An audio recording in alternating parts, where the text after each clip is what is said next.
네, 시청자 여러분 안녕하십니까? 파이널샷 진행을 맡은 최효은, 신유정입니다. 네, 오늘 우리 증시는 어제장과 거의 비슷한 흐름은 현재 거래가 되고 있습니다. 코스피 그대로 상승 탄력 가지고 가고 있고요. 반면에 코스닥 지수는 약 12시를 기점으로 하락폭이 조금 더 확대되는 모습 현재 가지고 가고 있는데 특히나 코스닥 쪽에 포진되어 있는 기업들이 크게 상승 탄력을 받지 못하는 게 현재 시장의 문제점이라고 할 수 있겠습니다. 네, 이렇게 일부 종목들이, 일부 섹터들이 강력한 힘을 내주면서 코스피 2,800선을 넘어선 상황인데요. 이렇게 지수가 상승을 하니까 또 소외받는 종목들이 더 부각이 되고 있습니다. 그 중심에 네이버가 있는 게 아닌가라는 생각이 드는데요. 이 네이버 지금 좀 주춤한 주가 흐름 안에서 웹툰이 좀 힘을 내줄 수 있을지, 라인야후 사태는 어떠한 상황인지 잠시 후에 자세히 살펴보도록 하겠습니다. 네, 오늘 시장 상황 먼저 좀 정리를 해보고 가도록 하겠습니다. 사실 오늘 시장은 많은 분들이 정말 오랫동안 기다려온 순간일 수도 있겠습니다. 2년 만에 이제 코스피는 2,800선을 회복을 했습니다. 어제 장중 한때는 2,800선 완전 가깝게 다가가기도 했는데 오늘 드디어 2,800선을 이렇게 회복을 한 건데요. 보시다시피 코스피 지수 오늘 괜찮습니다. 신한투자증권 측에서 오늘 12시쯤에 내놓은 리포트입니다. 보시다시피 오늘은요, 의료정밀 쪽이 강하고요. 이뿐만이 아니라 보험, 운수창고 쪽이 꽤나 강한 흐름을 보여주고 있습니다. 거래 대금 자체가 이전보다는 약간 줄어들긴 했지만은 그럼에도 불구하고 코스피가 드디어 박스권을 뚫어내고 2,800선 위로 완전히 안착이 된 게 오늘 시장의 정말 큰 특징이라고 할 수 있겠는데요. 개별적인 이슈를 좀 먼저 정리를 해보고 가도록 하겠습니다. 한국가스공사가 52주 신고가를 경신했습니다. 증권가에서는 MSCI 편입 가능성을 체크를 해야 되고 또 어제 장 마감 이후에 SK이노베이션이 SKENS와 합병될 수 있다라는 보도가 나왔는데 약 100조 원대의 에너지 기업이 탄생할 수도 있다라는 기대감 나오고 있습니다. 또 DB하이텍도 역시나 마찬가지로 오늘 시장에서 아주 강력한 상승 흐름 나타내고 있는데 테슬라의 반도체 위탁 생산을 맡는다라는 소식과 함께 개별 종목들이 상승 흐름을 타고 있습니다. 다만 이러한 것들은 개별 이슈이기 때문에 전체적으로 시장을 좀 궁금해하시는 분들 많을 것 같은데요. 지금 시장은 사실 손바뀜이 굉장히 빠른 장입니다. 어제장도 마찬가지로 오전장과 오후장의 분위기가 약간 달랐습니다. 그리고 오늘 오전장 같은 경우에는 계속해서 지수가 등락을 오고 갔는데 손바뀜 때문이다라는 증권사 커멘트 있습니다. 다만 삼성전자가 3거래 연속 상승 흐름을 타는 것은 굉장히 긍정적입니다. 오늘도 82,000원대 그대로 유지가 되면서 거래가 되고 있고요. 그리고 오늘 시장에서는 정책주가 주인공입니다. 대왕고래 관련주, 저출산 관련주가 오늘 시장에서 상승 탄력을 받고 있습니다. 이렇게 많은 업종과 개별 이슈에 따라서 이 지수 자체가 2,800선을 현재 도달을 한 상황인데 그렇다면 많은 분들이 궁금해하실 것 같습니다. 지금 2,800선 너무 높은 것 아닐까, 다시 한번 반락하는 거 아닐까 하고 우려하시는 분들 많을 것 같은데요. 다만 코스피 밸류 같은 경우에는 12개월 기준으로 했을 때 현재 퍼가 10배 정도입니다. 여전히 장기 평균 이하 수준이다라면서 코스피 분명히 상승 탄력을 받을 것이다라는 기대감 나오고 있습니다. 그리고 다음 주 금요일에 이제 미국에서는 마이크론 테크놀로지가 실적을 발표를 하고 그 이후에 삼성전자가 또 잠정 실적을 발표를 할 예정이기 때문에 이에 따라서 이익 추정치가 상향 조정되는 만큼 우리 코스피 지수 지금보다 더 갈 수 있다라는 전망 나오고 있습니다. 특히나 오늘 시장에서도 역시나 부각을 받는 것은 미국향 수출주입니다. 증권사가 직접 내놓은 코멘트인데요. 그렇다면은 미국향 수출주는 왜 이렇게 잘 가는 걸까요? 이 부분을 조금 더 자세하게 살펴보고 가도록 하겠습니다. 네, 지난해 경상수지가 어제 발표가 됐습니다. 2023년 전체 경상수지인데 354억 9천만 달러를 기록을 했습니다. 원래 지금까지는 한국은요, 중국에 가장 많이 수출을 했습니다. 1위 수출 국가가 중국이었고 2위가 미국이었습니다. 그런데 어느 순간 우리가 가장 많이 수출을 하는 국가는 그 대상이 미국이 돼버렸고요. 이제 2위는 중국입니다. 심지어 수출 적자를 기록을 했는데 2022년 같은 경우에는 경상수지가 마이너스 85억 원을 기록을 했고요. 2023년의 경상수지는 마이너스 310억 원을 기록을 한 것으로 나타났습니다. 원래는 한국이 중국에 가장 많이 수출을 하는 품목이 반도체인데 미국과 중국 간의 무역 전쟁으로 인해서 한국은 이제 더 이상 그 많은 양의 이 반도체를 중국에 수출하지 못하게 됐고요. 이에 따라서 이렇게 경상수지가 급감한 겁니다. 반도체뿐만이 아니라 원래 중국하면 떠올랐던 화장품 쪽도 역시나 마찬가지로 이제 수출이 좀 줄어들면서 이 중국 쪽에서는 이제 경상수지가 크게 줄어들게 되는데요. 다만 미국은 역사적인 흐름을 나타내고 있습니다. 2022년 경상수지는 690억 원을 기록을 했고요. 2023년 경상수지는 913억 원을 기록한 것으로 나타났습니다. 보이십니까? 1년 만에 이 차이가 300억 원 가깝습니다. 1년 만에 이렇게 경상수지가 300억 원 정도 늘었는데 1998년 통계 집계 이래 가장 큰 흑자 규모라고 합니다. 그렇다면 어떤 부분에서 이렇게 흑자를 낸 걸까요? 함께 만나보시죠. 결국에는 뭐 반도체도 잘 팔았고 자동차도 잘 팔았습니다. 기계정밀기기 수출이 늘었고요. 원자재 수입이 줄어들면서 수출량이 크게 늘어난 겁니다. 특히나 승용차 같은 경우에는 821억 6천만 달러를 기록을 했는데 이 때문인지 현대차와 기아는 계속해서 기대감 커지고 있는 상황입니다. 그리고 미국의 채권 투자도 늘면서 전체적인 좀 수익이 늘었다고 합니다. 보시다시피 승용차 모델별 수출 순위인데 아반떼, 코나 이러한 관련된 전체 수출이 좀 늘은 것으로 확인이 됐고요. 업체별로 봤을 때는요. 현대차 같은 경우에는 10만 6,700대 정도를 수출을 했습니다. 그리고 기아 같은 경우에는 9만 1,000대 정도를 수출을 했는데 이 수치는 1월부터 5월 달까지의 수치입니다. 그리고 한국 GM도 역시나 마찬가지로 4만 7,000대 정도를 팔았다고 합니다. 현대차와 기아가 미국에 파는 이 승용차의 대수가 계속해서 늘어나고 있습니다.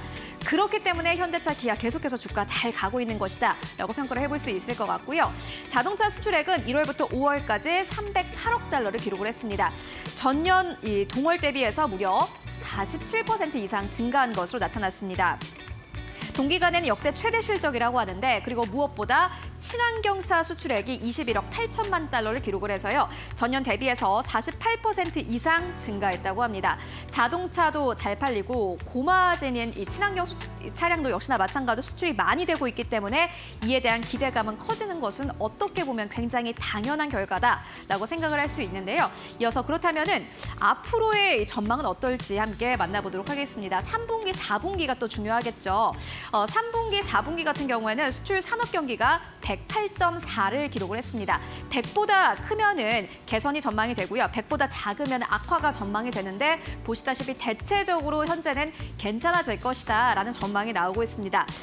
선박 같은 경우가 아무래도 큰 폭의 현재 성장이 예상되고 있습니다. 139.8 그리고 HBM에 힘입어서 반도체도 역시나 마찬가지로 큰 폭의 현재 개선이 전망이 되고 있습니다. 125.2가 예상이 되고 있는데 그리고 또 특징적인 것은 철강 쪽이었습니다. 철강은 워낙 안 좋았기 때문에 사실 100 이하로 나올 것이다 라는 우려감이 있었는데 실질적으로 3분기, 4분기 전망을 보니 112.3을 기록한 것으로 확인이 됐습니다.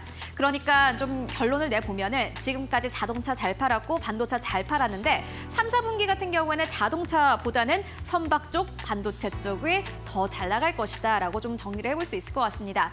그렇다면 외국인 수급은 어떨까요? 보시다시피 화학적으로는 계속해서 빠져나가고 있습니다. 그렇기 때문에 사실은 부담감은 없다라는 평가 나오고 있고요. 음식료도 역시나 마찬가지로 수출 잘 되고 있는데 외국인 지분율은 살짝 떨어졌다고 합니다.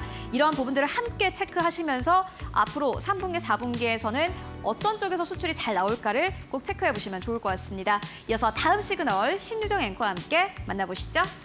네, 이렇게 우리 시장 기대감과 함께 흐름이 상당히 좋은데요. 그 안에서 한때는 국민 주식이다라고 불렸던 네이버 주가는 좀 지지부진합니다. 그래서 더 소외감을 느끼시는 분들이 많을 텐데 이러한 주가 상황, 웹툰이 좀 상황을 바꾸는 키 체인저가 될 수 있을지 기대감이 좀 피어오르고 있습니다. 그래서 오늘 웹툰에 대한 이야기 먼저 좀 나눠보려고 합니다. 우리나라는 K 웹툰의 종주국으로서 글로벌 시장 안에서 인기도 입지도 계속해서 단단하게 잘 다져가고 있는데요. 그래서 지금 문화체육관광부와 한국콘텐츠진흥원에서 이 K 웹툰 전시를 이어간다라고 합니다.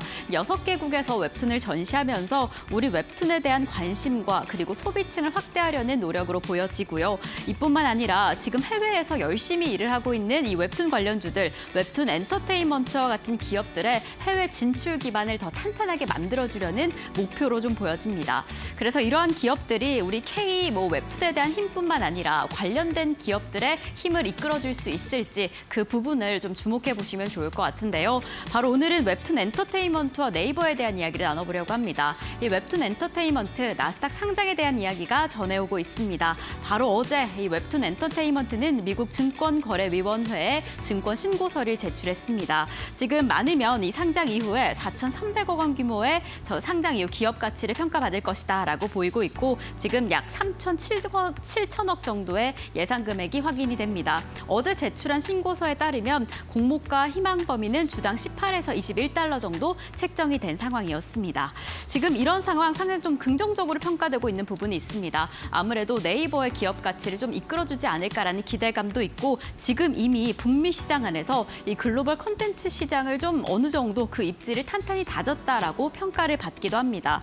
아무래도 네이버가 가지고 있는 포털이라던가 커머스 측면에서 이 지금 웹툰 측면을 함께 삼각편대를 좀 탄탄하게 이어가지 않을까라는 미래 전망, 그 긍정적으로 좀 평가가 되고 있는 상황입니다. 하지만 부정적으로 보고 있는 우려가 되는 부분이 있습니다. 아무래도 지금 상황을 확인을 해보면 사실 예상 희망 그 주당 가격이 18달러에서 21달러, 그 전에는 더 높게 평가가 됐습니다. 하지만 공개가 되니까 그 유료 가치가 크지 않았다라는 점에서 지금 투자자들의 그 좀 기대치에 부응하지 못하는 모습이 확인되기도 했습니다.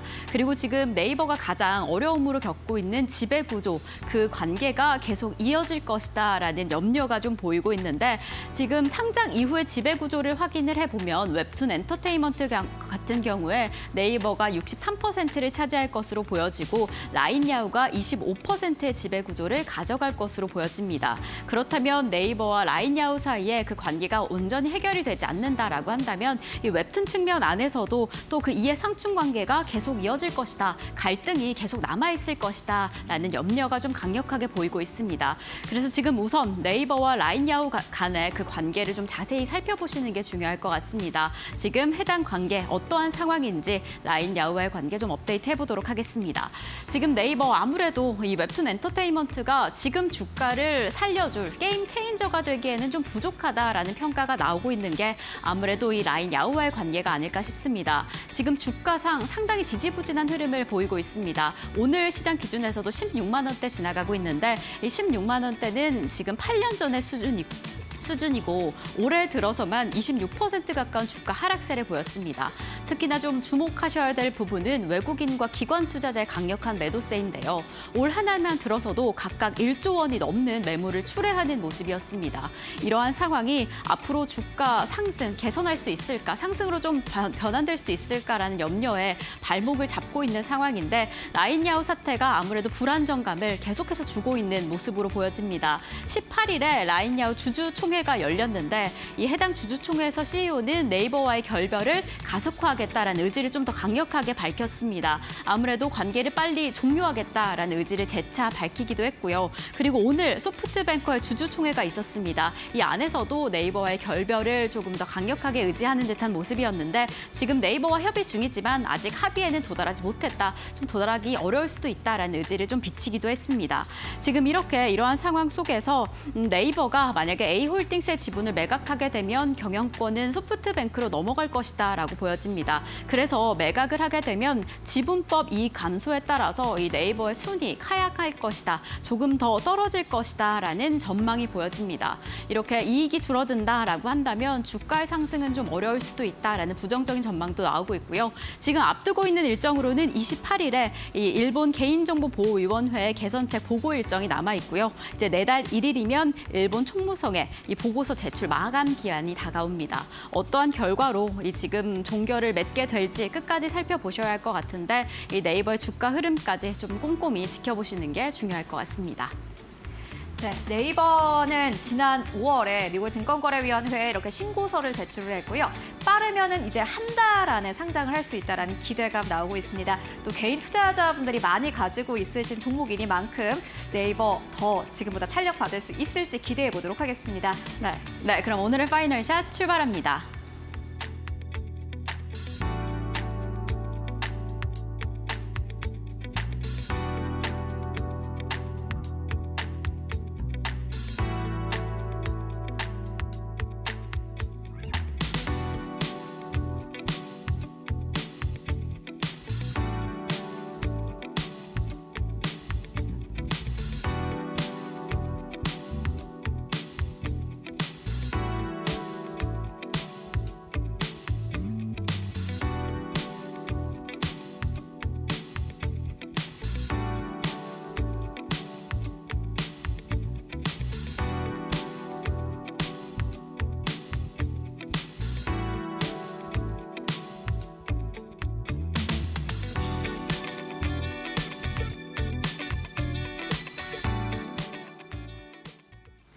네, 이어서 시장 전략 함께 세워보고 가도록 하겠습니다. 오늘은 바로자산 운용의 윤정식 상무 연결해 보도록 하겠습니다. 안녕하십니까?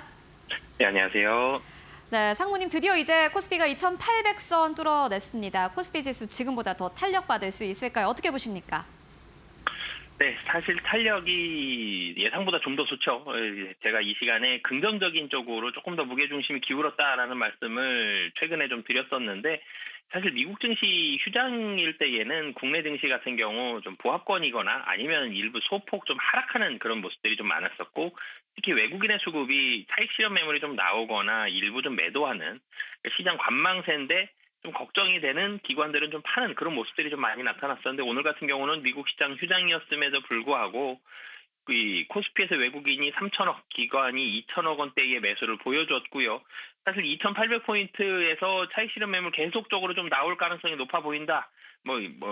시간 조금 더 필요하고 그리고 올라갈 가능성이 높아 보이는데, 오늘 상승폭을 계속 키워 나가고 있죠. 조금씩 더 올려주고 있습니다. 상승폭이 상당히 좀 긍정적인 모습이 오늘 국내 코스피 시장에서 펼쳐지고 있고, 이런 모습 본다라면은 향후에도 추가적으로 좀 더 상승에 대한 가능성이 좀 높은 그런 상황이다라고 보여집니다. 오늘 매수를 살펴보면 외국인과 기관이, 외국인이 3,200억, 기관이 2,200억 정도 샀는데, 외국인이 전기전자에 2,900억, 기관이 전기전자에 2,000억입니다.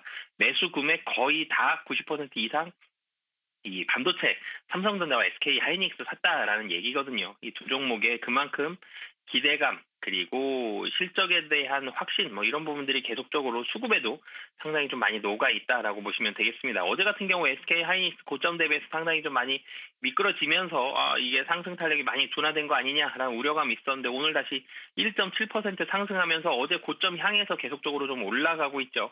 삼성전자도 마찬가지입니다. 최근엔 좋았지만 며칠 전까지만 해도 우려감이 있었는데 거침없죠. 오늘도 상당히 많은 매수가 들어오고 있는 만큼 반도체는 여전히 긍정적인 시각 유지를 하겠고요. 그리고 반도체가 중심이 돼서 그 외의 섹터들까지 긍정적인 모습이 나올 가능성이 상당히 좀 높습니다. 이 반도체뿐만이 아니라 오늘도 올라가는 그런 섹터들이 건설도 그렇고요. 금융업종, 은행, 증권, 보험, 그리고 화학 섹터들까지 최근 들어서 조금 이 주목을 좀 덜 받았었던 이런 종목들이 좀 가격적으로 좀 싸고 좀 매력도가 있는 이런 섹터들이 오늘 매수세가 들어오고 있는데, 이 섹터들 가격이 싸다에서 끝나다는 게 아니라 하반기 실적 좀 기대하는 부분들이 분명히 있거든요. 하반기 실적 괜찮을 것 같은데 지금 가격이 싼 종목들로까지 반도체에 이어서 매기가 좀 확산이 된 그런 상황이다라고 보시면 되겠습니다. 횡보하는 시간이 조금 더 필요할 수도 있습니다만 전체적으로는 여전히 우상향에 대한 가능성이 훨씬 높은 상황이다라고 보시면 되겠습니다. 상무님께서는 시장을 아주 긍정적으로 또 평가를 해주셨는데, 그런데 말씀처럼 이제는 특히나 오늘 같은 경우에는 좀 가격적으로 메리트 있는 기업들 살펴볼 수밖에 없을 것 같습니다. 2,800선 뚫어냈다고는 하지만은 확실히 부담감은 있거든요. 그런 측면에서 오늘 보시는 기업 있으실까요? 네, 대우건설 좀 말씀을 드리겠는데요. 사실 건설주가 거의 한 반년 이상 굉장히 소외됐었습니다. 부동산 경기 침체됐고요. 그리고 플랜트도 기대감이 많이 줄어들었었고, 특히나도 상반기에 플랜트 예정이 되어 있던 것들 하반기로 많이 이연이 됐거든요. 굉장히 시장에서 많이 이 투심도 그렇고 위축이 되면서 시장 관심에서 많이 멀어졌었는데, 이제는 좀 관심을 가지셨으면 좋겠다라는 의미에서 말씀을 드리겠고요. 제가 식품주 말씀드릴 때 미국에서 해외에서 좀 많이 팔고 있는, 해외 수출이 좀 많은 그런 기업을 좀 꼽자라는 말씀을 드렸었는데, 건설주도 마찬가지입니다. 국내 건설은 여전히 좀 많이 침체되어 있는 상황이고요. 해외 플랜트에 대한 수주, 해외 플랜트 기대감이 많은 건설주 중에서 반등폭이 좀 더 탄력 있게 나올 가능성이 높거든요. 그래서 그 중에서 이제 대우건설을 골라봤는데, 우선 1분기 실적은 좋지 않았습니다. 국내 건설 경기 부진했고요. 해외 수주가 지연이 되면서 상반기 실적 좀 부진한데요. 그런데 이 상반기에 포커스를 맞추는 게 아니라 이제는 하반기를 보는데, 하반기를 볼 때 이미 가격적으로 부담이 덜하기 때문에 하반기에 대해서 상당히 좀 체감적으로는 편안하게 와닿을 수 있을 것 같습니다. 하반기에 대우건설 같은 경우는 체코라든지 이라크, 리비아와 같은 해외 수주에 대한 기대감이 상당히 좀 많고요. 상반기 해외 수주가 취소된 게 아니라 지연됐습니다. 이 하반기로 딜레이되었기 때문에 이런 부분에 있어서는 기대감이 상당히 좀 높다라고 보시면 되겠고요. 그리고 PBR이 0.38배입니다. 지금 0.4배가 채 안 되거든요. 굉장히 가격적으로 좀 싸다라는 점. 그러니까 반도체에서 자동차도 매기가 돼 있었고, 그리고 뭐 그 기업 밸류 프로그램이라든지 식품주, 화장품주까지 매기가 확산이 되는데 이제는 가격이 싼 종목들 같이 보셨으면 좋겠고요. 그 중에서도 대우건설까지 관심 있게 보시면 좋을 것 같습니다. 네, 정말 오랜만에 건설주에 대한 투자 의견 나온 것 같습니다. 대우건설에 대한 투자 의견 듣고 왔습니다. 말씀 고맙습니다. 네, 감사합니다. 네, 6월 20일 목요일 시장 오후 2시 20분 지나가고 있습니다. 오늘 시장 안에서 키워드는 단연 코스피 2,800선이 아닐까 싶습니다. 2년 5개월 만에 2,800선에 도달해질 코스피, 그리고 지금 코스닥은 어떠한 상황인지 지수로 먼저 확인해 보도록 하겠습니다. 지금 코스피 상승세 계속해서 이어가고 있습니다. 0.41% 상승하며 2,808선 지나가고 있고요. 코스닥은 11시 기준 이후로 계속 하락하고 있는 흐름입니다. 낙폭이 점차 커지고 있는데 0.7% 하락하며 855선 지나갑니다. 지금 코스닥 안에서 종목들이 힘을 내지 못하고 있습니다. 시총 상위 종목들 대부분 하락하고 있는 지금 시장 상황입니다. 자, 코스피 수급 동향은 어떠한지 바로 체크를 해보겠습니다. 코스피 시장 안에서는 외국인과 기관 투자자 담아냅니다. 개인 투자자는 오늘도 덜어내네요. 오늘로서 3거래일째 매물을 출회하고 있는 상황이고요. 코스닥 시장은 어떠할지 체크를 해보겠습니다. 코스닥 시장 안에서는 개인 투자자 홀로 담아내면서 지수를 방어하고 있는데 외국인과 기관 투자자 동반 매도세 확인이 됩니다. 기관 투자자 지금 631억 원의 순 매도세를 보이고 있는데 오늘로서 6거래일째입니다. 계속해서 매물을 덜어내는 모습 확인이 되고 있습니다. 자, 이러한 흐름 안에서 양시장 혼조세를 보이고 있습니다. 또 이러한 오늘 시장 어떻게 흘러갈지, 오늘은 어떠한 흐름으로 수급 상황이 보여질지 두 분의 전문가님 모시고 이야기 나눠보려고 합니다. 그 전에 지금 수급 한마디 화면으로 만나보시죠.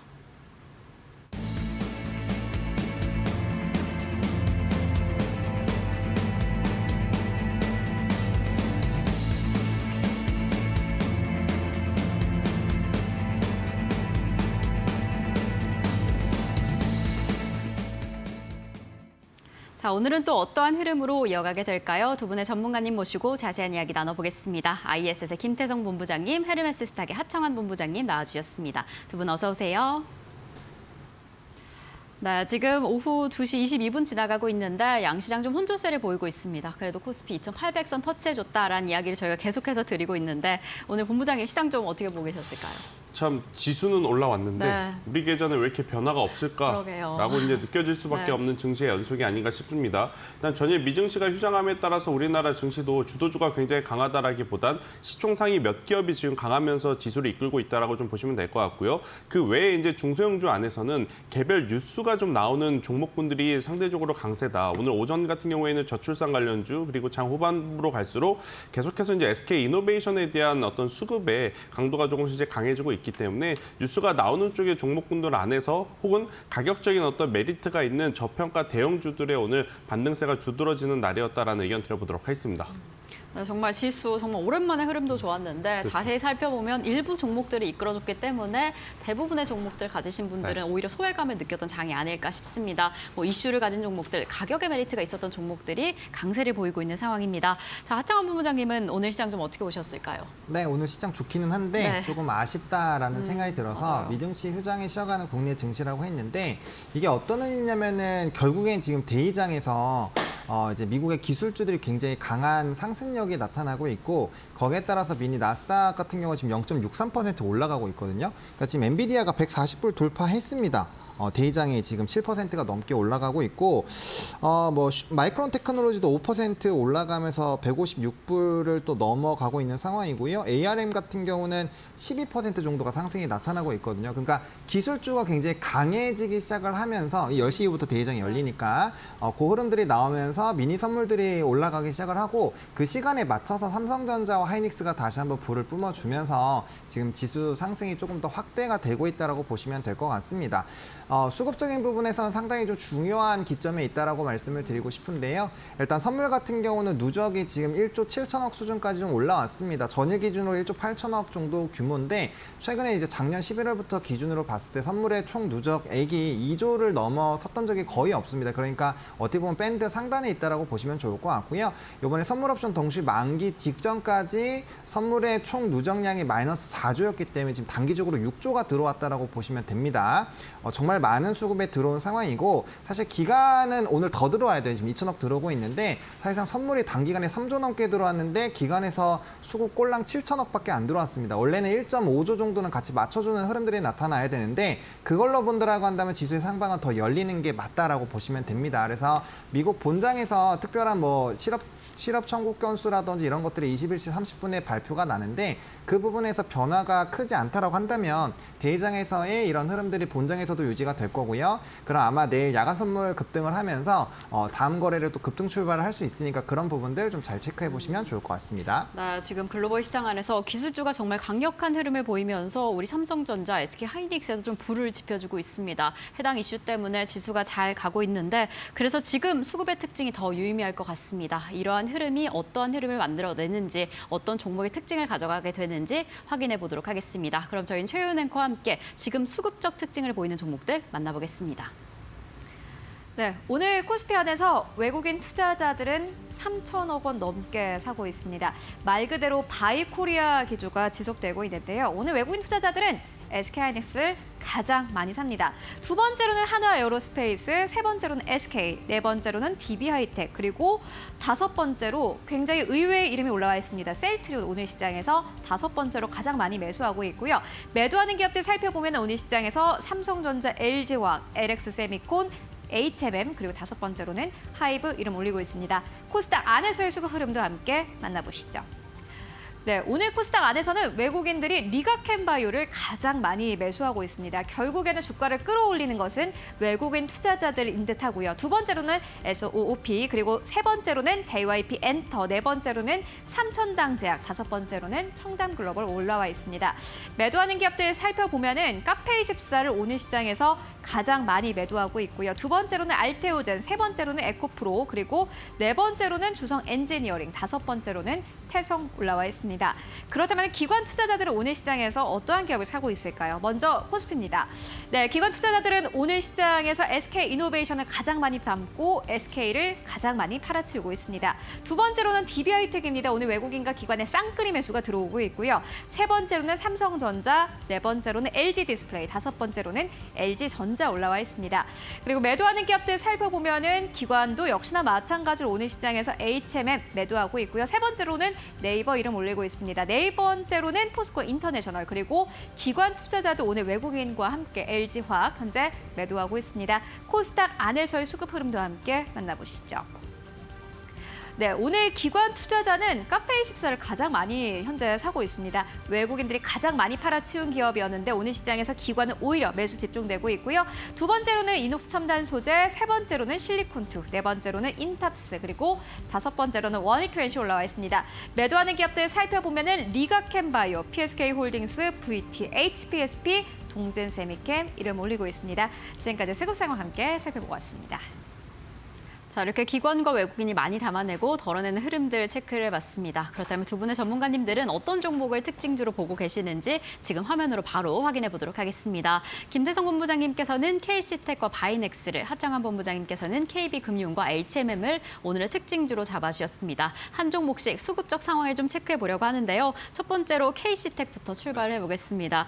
오늘 상승세 좋습니다. 오늘 고가 5만 원 터치하기도 했는데 네. 최근에 계속 상승하고 있는 이 흐름 좀 뒷받침되고 있는 것을 어떤 부분으로 보고 계실까요? 일단 앞서서 네. 하창원 본부장님께서 이야기해 주셨는데 지금 엔비디아가 결국엔 지금 한 번 더 올라가는 모습을 좀 보이고 있어서 우리는 이제 그 부분에 중점을 두고 아직 52주 신고가 혹은 역사적인 신고가로 가지 못한 기업들 중에 신고가 영역으로 갈 수 있는 명분을 가진 기업은 충분히 아직은 트레이딩 가능하다라고 좀 말씀드릴 수 있을 것 같고요. 캐시텍에 여러분들이 수급 화면을 보시면 연기금이 계속해서 지금 매수가 들어오고 있음을 한번 확인을 할 수 있을 것 같아요. 연기금이 계속 지난 5월 초부터 들어왔었고 또 이제 6월 달 들어오면서 외국인의 수급까지 지금 같이 들어오면서 어떻게 보면 앞단의 고점이라고 할 수 있는 54,000원을 충분히 넘어갈 수 있는 그런 흐름들을 좀 보이고 있어서 반도체 IT 그중에 이제 장비주를 좀 고민을 하신 분들에게는 캐시텍이 충분히 대안이 될 수 있다. 이렇게 좀 설명드릴 수 있을 것 같고요. 결국에 이제 성능이 계속해서 올라가고 있죠. 성능이 올라간 만큼 공정은 복잡해지고 또 그 공정 안에 CMP라고 하는 공정에서 캐시텍 같은 경우에는 시장 점유율을 굉장히 높게 가져가는 기업이기에 삼성전자와 SK하이닉스, HBM의 수요가 많아지면 많아질수록 당연히 수혜를 받을 수밖에 없는 기업이다라고 좀 보시면 될 것 같고요. 대신에 이제 한미반도체나 이수페타시스보다 좀 후발주자로 볼 수밖에 없는 게 그동안에 고객사의 이제 증설 지연이 조금 문제가 됐었습니다. 뭐 증설을 하겠다, 투자를 하겠다 했지만 캐시텍에 대한 수주 잔고가 그렇게 많지 않았거든요. 하지만 이제 올해 들어오면서 2분기 들어오면서 수주 잔고들이 계속해서 좀 늘어나고 있다라는 부분. 그러니까 과거에 어떻게 보면 증설을 한다고 했었다가 못한 그 부분이 이연이 된 게 지금은 이제 장점으로 부각이 되면서 충분히 지금의 위치에서도 적극적으로 공략을 해도 괜찮지 않겠는가라는 의견 드려보도록 하겠습니다. 네, 이렇게 반도체 IT 아직은 여전히 또 공략 가능하다라는 이야기 해주셨습니다. 지금 뭐 상승세 상당한데 조금 더 기대해봐도 되지 않을까라는 생각이 들고요. 뭐 아무래도 이 기관 투자자의 매수세가 상당합니다. 6월 중에 계속해서 유입되고 있는 상황이어서 조금 더 관심 있게 살펴보시면 좋을 것 같습니다.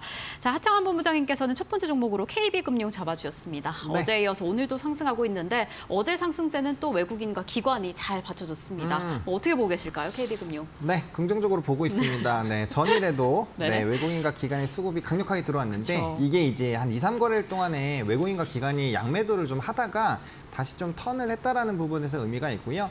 지금 장중 수급으로 봤을 때도 외국인과 기관의 양매수가 일단 잡히고 있는 상황이기 때문에 그 부분을 좀 보셔야 될 것 같습니다. 사실상 이게 왜 중요하냐면은 2, 3거래일 전부터 이제 수급이 빠질 때 중요 이평선이 좀 이탈이 될 뻔했었는데 다시 한번 수급이 돌아오면서 그 부분을 돌파를 해주고 있는 상황이거든요. 물론 단기 박스권을 만들고 있는 상황이지만 이제 이제 배당 시즌이 다가오고 있는 이 현 시점에서 배당주 쪽에서 대장 역할을 해주고 있는 KB금융이 추세적으로 이탈이 나온다라는 것은 나머지 배당주들에게도 사실 조금 부담이 될 수 있는 부분입니다. 근데 이게 박스권을 만들면서 다시 한번 재상승 흐름들을 만들어내려고 하고 있는 상황이고 거기에 맞게끔 또 수급 자체도 좀 강하게 들어오고 있는 상황이다 보니까 상당히 좀 긍정적으로 보실 필요가 있을 것 같습니다.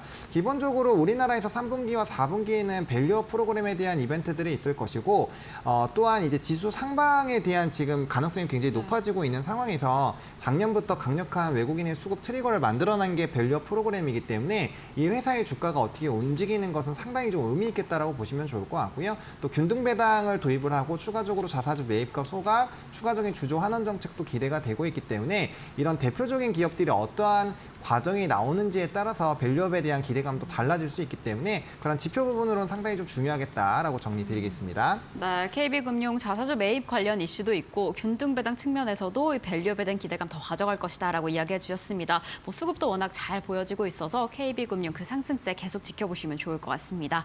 자, 김태성 본부장님의 두 번째 종목 넘어가 보겠습니다. 두 번째로 바이넥스 잡아주셨는데 네. 오늘 이렇게 강력한 상승세 있는 종목들 포착이 됩니다. 이 네. 종목 어떻게 보고 계실까요? 일단 뭐 바이넥스 또한 네. 최근에 보면 기관의 수급의 연속성이 좀 늘어나 있는 상태에서 외국인의 수급이 지금 추가되고 있는 시점이기에 충분히 올해 3월 달에 기록했던 고점은 넘어갈 가능성이 높다라고 좀 판단을 하시면서 배팅 전략을 좀 세우셔야 될 것 같고요. 결국에 이제 미국 생물보안법에 대해서 가장 수혜를 받을 수 있는 기업이 어디냐라고 하면 우리나라에서는 지금 바이넥스가 떠오르는 상황. 뭐 중간중간에 노이즈는 분명히 있겠지만 받쳐주는 실적으로 돌파해낼 수 있다라고 좀 말씀드릴 수 있을 것 같고 또 바이넥스는 셀트리온과 굉장히 좀 밀접하게 연결이 되어 있어요. 앞서서 이제 우리가 기관과 외국인 수급에서 좀 특별한, 그러니까 오랜만에 본 기업이 이제 셀트리온이라고 한번 언급을 해주셨잖아요. 셀트리온을 통해서 만약에 이제 FDA 품목 허가된 제품이 이제 하반기에 매출이 잡히게 되면 충분히 지금보다 더 좋은 성과를 낼 수 있다 이렇게 좀 말씀드릴 수 있을 것 같고 원래는 이제 임상용 전문 기업에서 이제 상업용 전문 기업으로 지금 변화되고 있는 상황이기에 오히려 외형적인 성장은 충분히 더 기대해 볼 만한 요소들이 많다는 의견 드려보도록 하겠습니다. 네, 바이넥스 지금 미국 생물보안법 관련해서 가장 큰 수혜를 받을 수 있는 기업이다라고 이야기를 해주셨고요. 외형 측면도 기대가 됩니다. 오늘 보이고 있는 상승세 얼마나 더 어디까지 이어질 수 있을지 좀 자세히 자세히 살펴보시면 좋을 것 같습니다. 자, 하창원 본부장님의 두 번째 종목은 HMM입니다. 오늘 3%대 상승세 보이고 있고 네. 수급은 좀 어떻게 보고 계시나요? 네, 수급도 이 종목은 이거래일 전부터 외국인과 기관의 양매수가 좀 들어와 주고 있는 상황이고요. 가장 중요한 SCFI 지수가 굉장히 좀 고공행진을 하고 있습니다. 3,000선 돌파한 이후에 3주 연속 상승이 나타나고 있고요. 그 폭 자체도 굉장히 좀 가파르다라고 보시면 좋을 것 같습니다. 이게 어느 정도 수준이냐면 작년 하반기 기준으로 봤을 때 3배가 올랐거든요.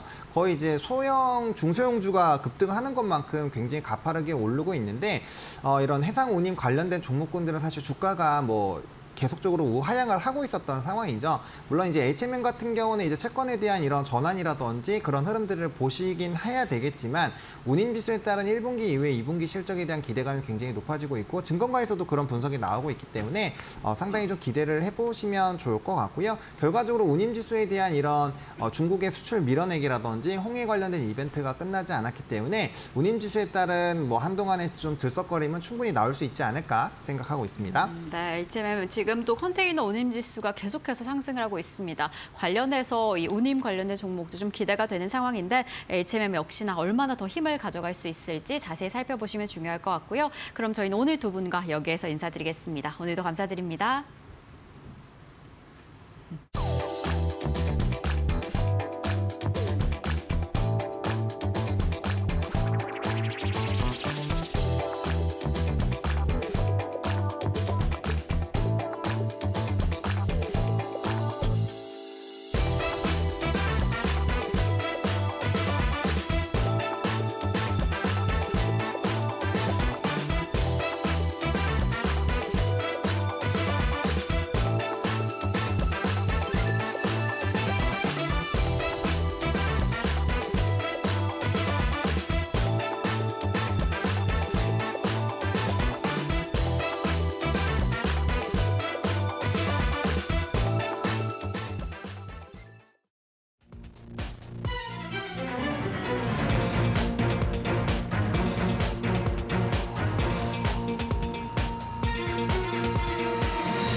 네, 한국의 증시는 이제 다른 나라 증시들이 굉장히 빠르게 상승하는데 불구하고 거의 이제 제자리 걸음을 하고 있는 상황이고요.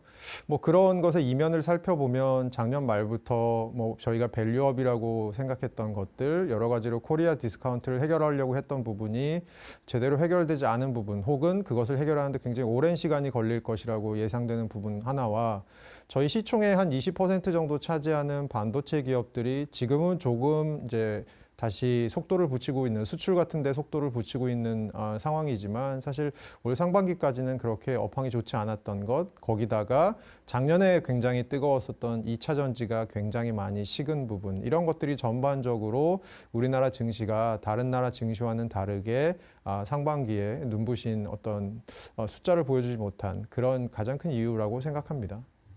23년 말에 금리 인하 기대감이 폭발했다가 또 하반기 들기 전까지는 상반기까지는 금리 인하 기대감이 완전히 좀 누그러들면서 시장에서 많은 투자자들이 떠나는 현상이 야기됐고 증시도 좋지 않은 흐름이라고 볼 수 있겠습니다.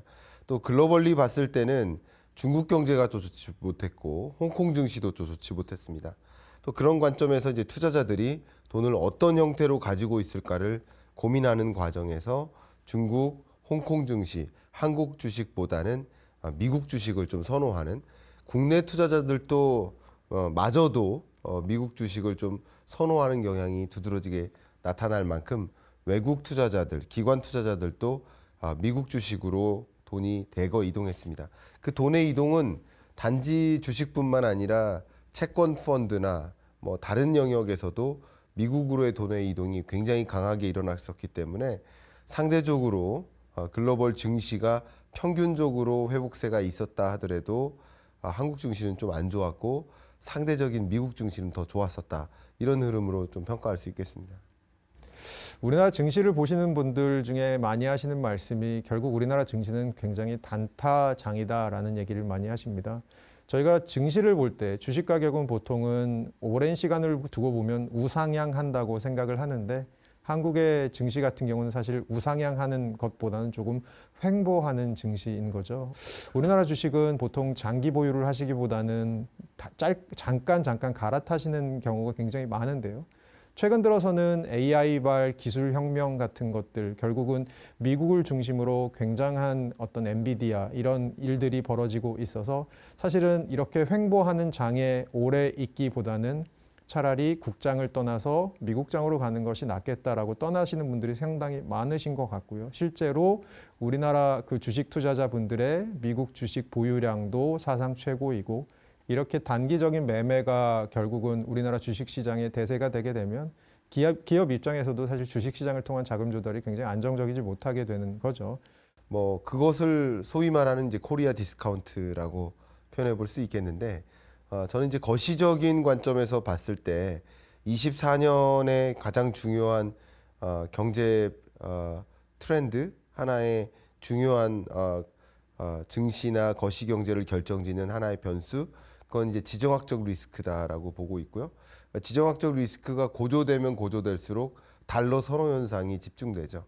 그러다 보니까 미국 증시가 또 회복세를 보일 수 있는 미국으로의 돈의 이동이 좀 더 강하게 나타나는 달러 선호 현상의 결과물이라고도 볼 수 있을 것 같습니다.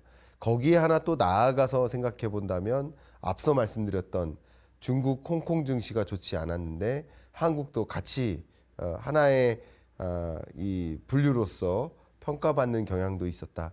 그런 것들이 한국 주식으로부터도 좀 많은 투자자들에게 외면받는 현상들, 그런 것들이 나타났었다. 이렇게 평가합니다.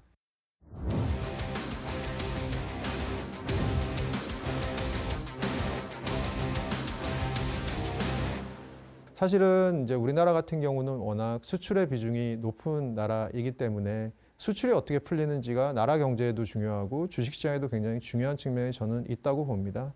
그래서 상반기부터 사실 본격적으로 좀 수출이 좋아지기 시작한 부분이, 특히 2분기 들어와서 조금 더 그 징후가 명확해진 부분이 저는 있을 거라고 생각을 하고 있고, 그런 측면에서는 자동차 수출이라던가 반도체 수출, 그리고 저희가 보통 이제 잘 아시겠지만 조선업 같은 경우에 배를 건조하는데 보통 2년 반이나 3년 정도 걸리는데, 저희가 2021년부터 수주를 해놓았던 물량들이 본격적으로 이제 나가고 있습니다. 그런 측면에서는 조선업 같은 경우도 조금 앞으로 눈여겨볼 부분도 있을 것 같고요. 상반기에도 조금 업황은, 그리고 주식시장에서의 반응은 나쁘지 않았던 것으로 기억하고 있습니다. 그래도 가장 괜찮았었던 업종은 반도체죠. 첫째도 반도체고 두 번째도 반도체입니다. 글로벌리 봤을 때 2024년에는 기술적으로 AI 기술이 범용화되는 과정이라고 볼 수 있겠습니다. 우리나라는 HBM이라는 영역에서 독보적인 지위를 차지하고 있고, 또 삼성전자도 그런 영역에서 또 기술 고도화를 좀 추진하고 있는 입장이기 때문에 글로벌 HBM 시장에서 한국 그 반도체 기업끼리 이 HBM 시장을 양분하다시피 거의 독점적으로 100%를 장악해 나가는 그런 행보를 보일 것이라고 저는 판단하고 있습니다. 그 올해 수출주에 대해서 얘기를 하기에는 저희가 수출이라는 것은 그것을 사가는 나라들이 있어야 되지 않습니까? 그렇다면 그것에 그 나라들이 얼마나 사갈 것인지에 대한 굉장히 중요한 판단 기준 중에 하나는 그 나라의 경기들이 어떻게 풀려나갈 것인가라는 건데요. 최근에 IMF나 여러 기관들에서 나오는 세계경제 전망 수정치들을 보면 저희가 2023년 마지막에 2024년을 바라보았을 때보다는 세계 경제 전반적으로는 조금 더 긍정적인 방향으로 나아가고 있다라는 것, 그리고 경제 성장률 전망치가 미국을 중심으로 그리고 유럽을 중심으로 조금씩 상향 조정되고 있다라는 부분은 분명히 있습니다. 그런 측면에서는 세계 경기 그리고 글로벌 교역 같은 것들이 하반기에는 늘어날 부분이 분명히 저는 존재하는 것 같고요. 거기다가 저희가 또 감안해야 될 부분은 우리나라의 가장 큰 수출국인 중국의 경기가 올해 그래도 어쨌든 간에 부동산발 리스크 관리가 되면서 그래도 4%대 중후반의 성장을 할 수 있을 것이라고 보는 관측들이 많아지고 있습니다. 그런 측면에서는 중국 경기가 살아나는 부분도 우리나라 수출에 조금 도움이 될 수 있을 것 같고요. 특히 IT 수출 같은 경우는 중국의 비중이 절대적이기 때문에 이런 측면에서는 IT 수출이 조금 하반기에는 괜찮아질 가능성. 물론 거기에는 저희가 AI발 혁명에 얼마나 우리나라 기업들이 특히 삼성전자가 능동적으로 올라탈 수 있느냐의 부분도 있을 것 같습니다만 전반적인 기조를 봤을 때는 하반기에 조금 매크로로 보면 좀 나아지는 수출 기업들이 나아지는 것은 분명히 있을 것으로 보입니다. 간혹 이제 어떤 방송을 보거나 어떤 유튜브를 보거나 하면 마치 내일 당장 폭망할 것처럼 이렇게 표현하는 그런 썸네일이나 기사 제목들을 자주 봅니다. 저는 굉장히 눈살을 찌푸리면서 보고 있고요. 중국이 내일 당장 폭망할 것 같은 그런 나라가 절대 아닙니다. 중국 경제가 좋다라고 표현하진 않아요. 저는 중국 경제가 꼬꾸라지고 있다라고까지 표현을 하고 있습니다. 특히 미중 패권 전쟁이 너무나 오랫동안 장기화되고 더 격화되는 과정에서 미국의 어떤 여러 가지 관세 장벽이라든가 이런 것에 가로막혀서 중국에서 제조하기 어려운 환경이 계속 조성됩니다. 중국 인구는 줄고 있고 기업은 떠나고 있고 자금도 떠나고 있고 그리고 중국에서 기업 경영할 만한 인건비라는 조건도 좋지 못하게 됐고 그러니까 더 좋은 조건, 더 좋은 인건비의 나라, 원자재가 더 풍부한 나라 혹은 미중 패권 전쟁이라는 그런 무역 장벽으로부터 자유로울 수 있는 나라를 향해서 제조 기지가 이동하고 있습니다. 이런 것들이 중장기적으로 중국 경제가 계속 고성장할 수 없는 체제라는 것을 보여주는 근거가 됩니다. 그런데 2024년 그리고 25년 약 2개의 해를 놓고만 본다면 단기적인 또 나름의 폭발적인 회복세가 전개될 수 있겠다라고 생각을 합니다. 왜냐하면 매우도 적극적인 경기 부양책을 가동하기 때문이다라고 설명하고 싶은데요. 가장 대표적인 경기 부양책이 이구환신이에요. 이런 것들은 멈춰있던 공장이 재가동되고 일자리가 또 추가적으로 마련이 되고 중국 경기가 좀 다시 소비 회복세가 진전될 수 있도록 이끄는 제도적 장치라고 볼 수 있고 한국은 중국의 제1의 수출 대상국으로서 중국을 우리는 보고 있는데 우리는 중국에 수출하는 것이 완제품이라기보다는 부분품이라고 볼 수 있거든요. 그러니까 부품과 자재나 생산재를 수출하는 나라이기 때문에 중국에서 그 내구재를 중심으로 생산 활동, 소비 활동이 좀 나름 회복되는 국면에 있다라고 한다면 우리나라의 대중국 수출이 어느 정도 개선되는 모습들 확인할 수 있겠고 그런 것들이 우리 한국 경제의 나름의 회복세를 견인하는 역할을 할 것이다 이렇게 보고 있습니다.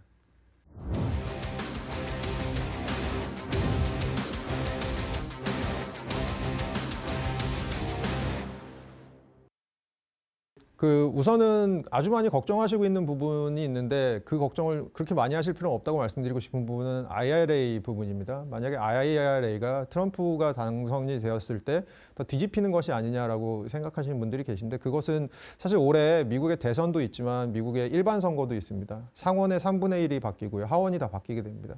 IRA 같은 경우는 입법 사항이기 때문에 이것은 상하원을 통과해야 됩니다. 트럼프 대통령이 만약에 당선된다고 하더라도 혼자서 뒤집을 수 있는 일은 아니고요.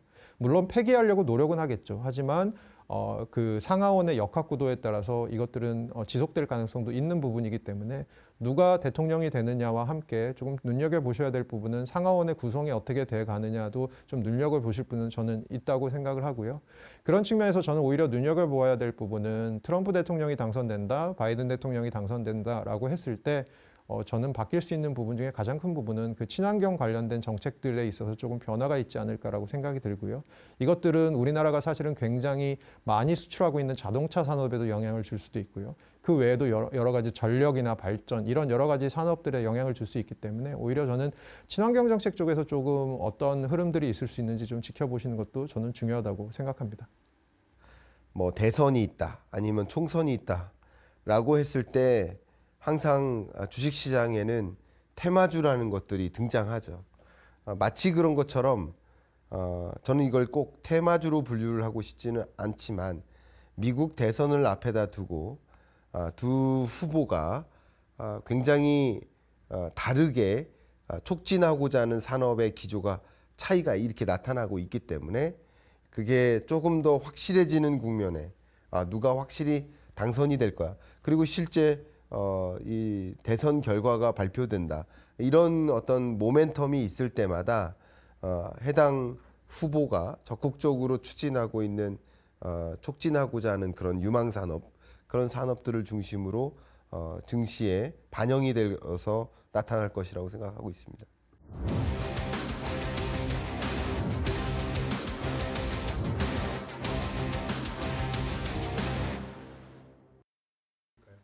뭐 하반기에 주목하는 업종은 저희는 제가 아까 말씀드린 것처럼 수출이 조금 나아질 가능성이 있기 때문에 우리나라 수출 기업들 그중에서 이제 기술력을 좀 갖춘 잘 알려지지 않았지만 조금 강한 수출 기업들을 저는 좀 주목하고 있고요. 업종은 아까 말씀드린 대로 당장 나아지지는 않겠지만 어쨌든 간에 저는 이제 엔터나 아니면 헬스케어 바이오도 그렇고 K뷰티 이런 쪽을 조금 눈여겨보고 있는 편이고요.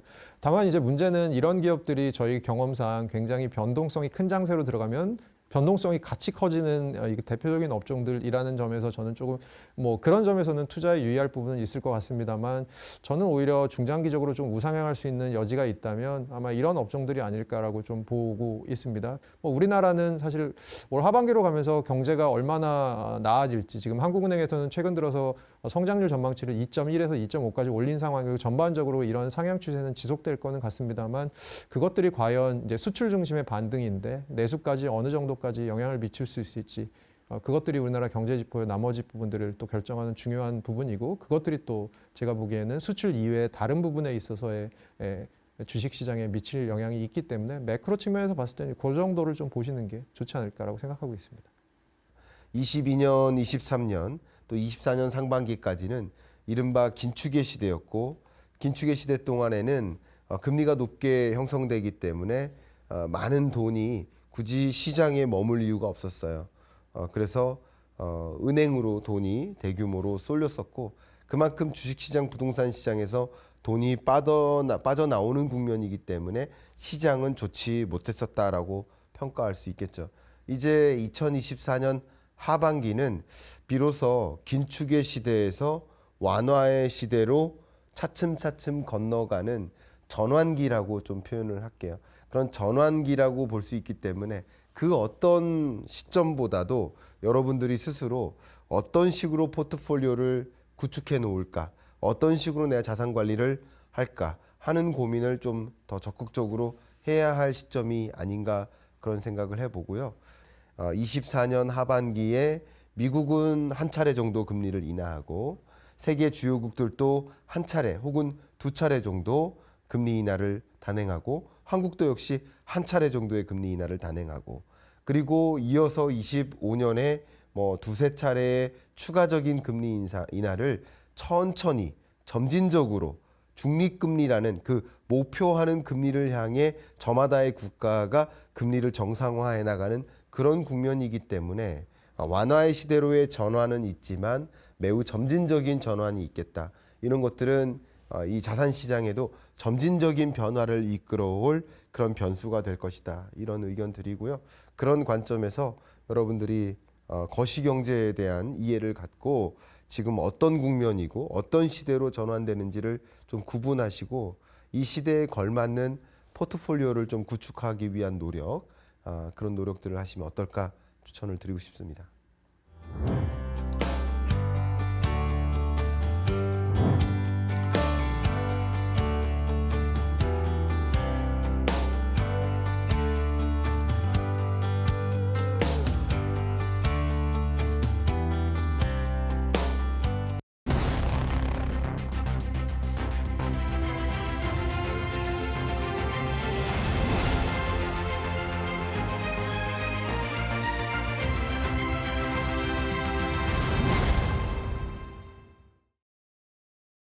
시장을 움직인 이슈, 시장이 움직인 이슈, 마켓 무버입니다.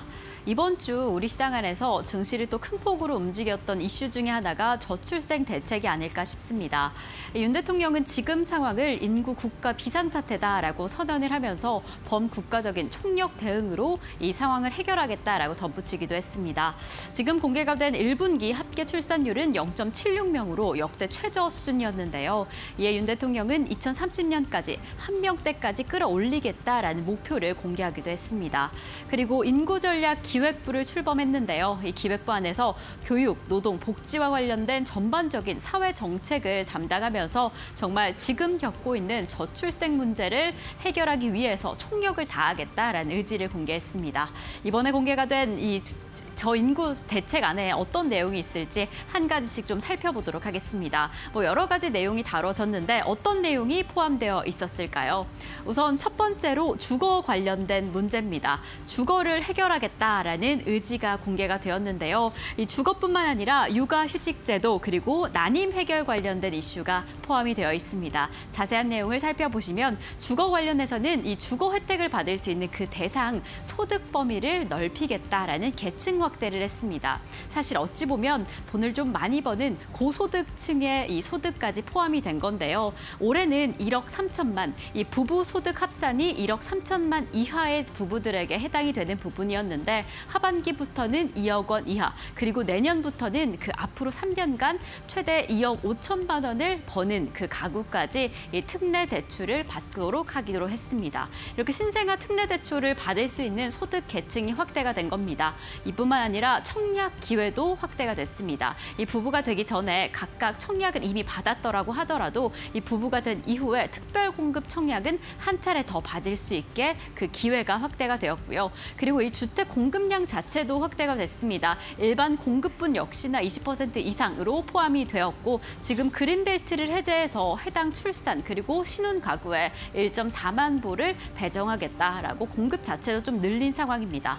그리고 이뿐만 아니라 육아휴직 제도도 조금 더 확대하겠다, 힘을 더하겠다라고 밝혔습니다. 사실 지금 가지고 있는 육아휴직 제도는 어찌 보면 좀 명실상부할 수 있다라는 평가가 내려지면서 이 남성 육아휴직 비율도 조금 더 크게 늘리고 그리고 조금 더 유연화된 육아휴직을 만들어 보겠다라는 목표를 밝혔습니다.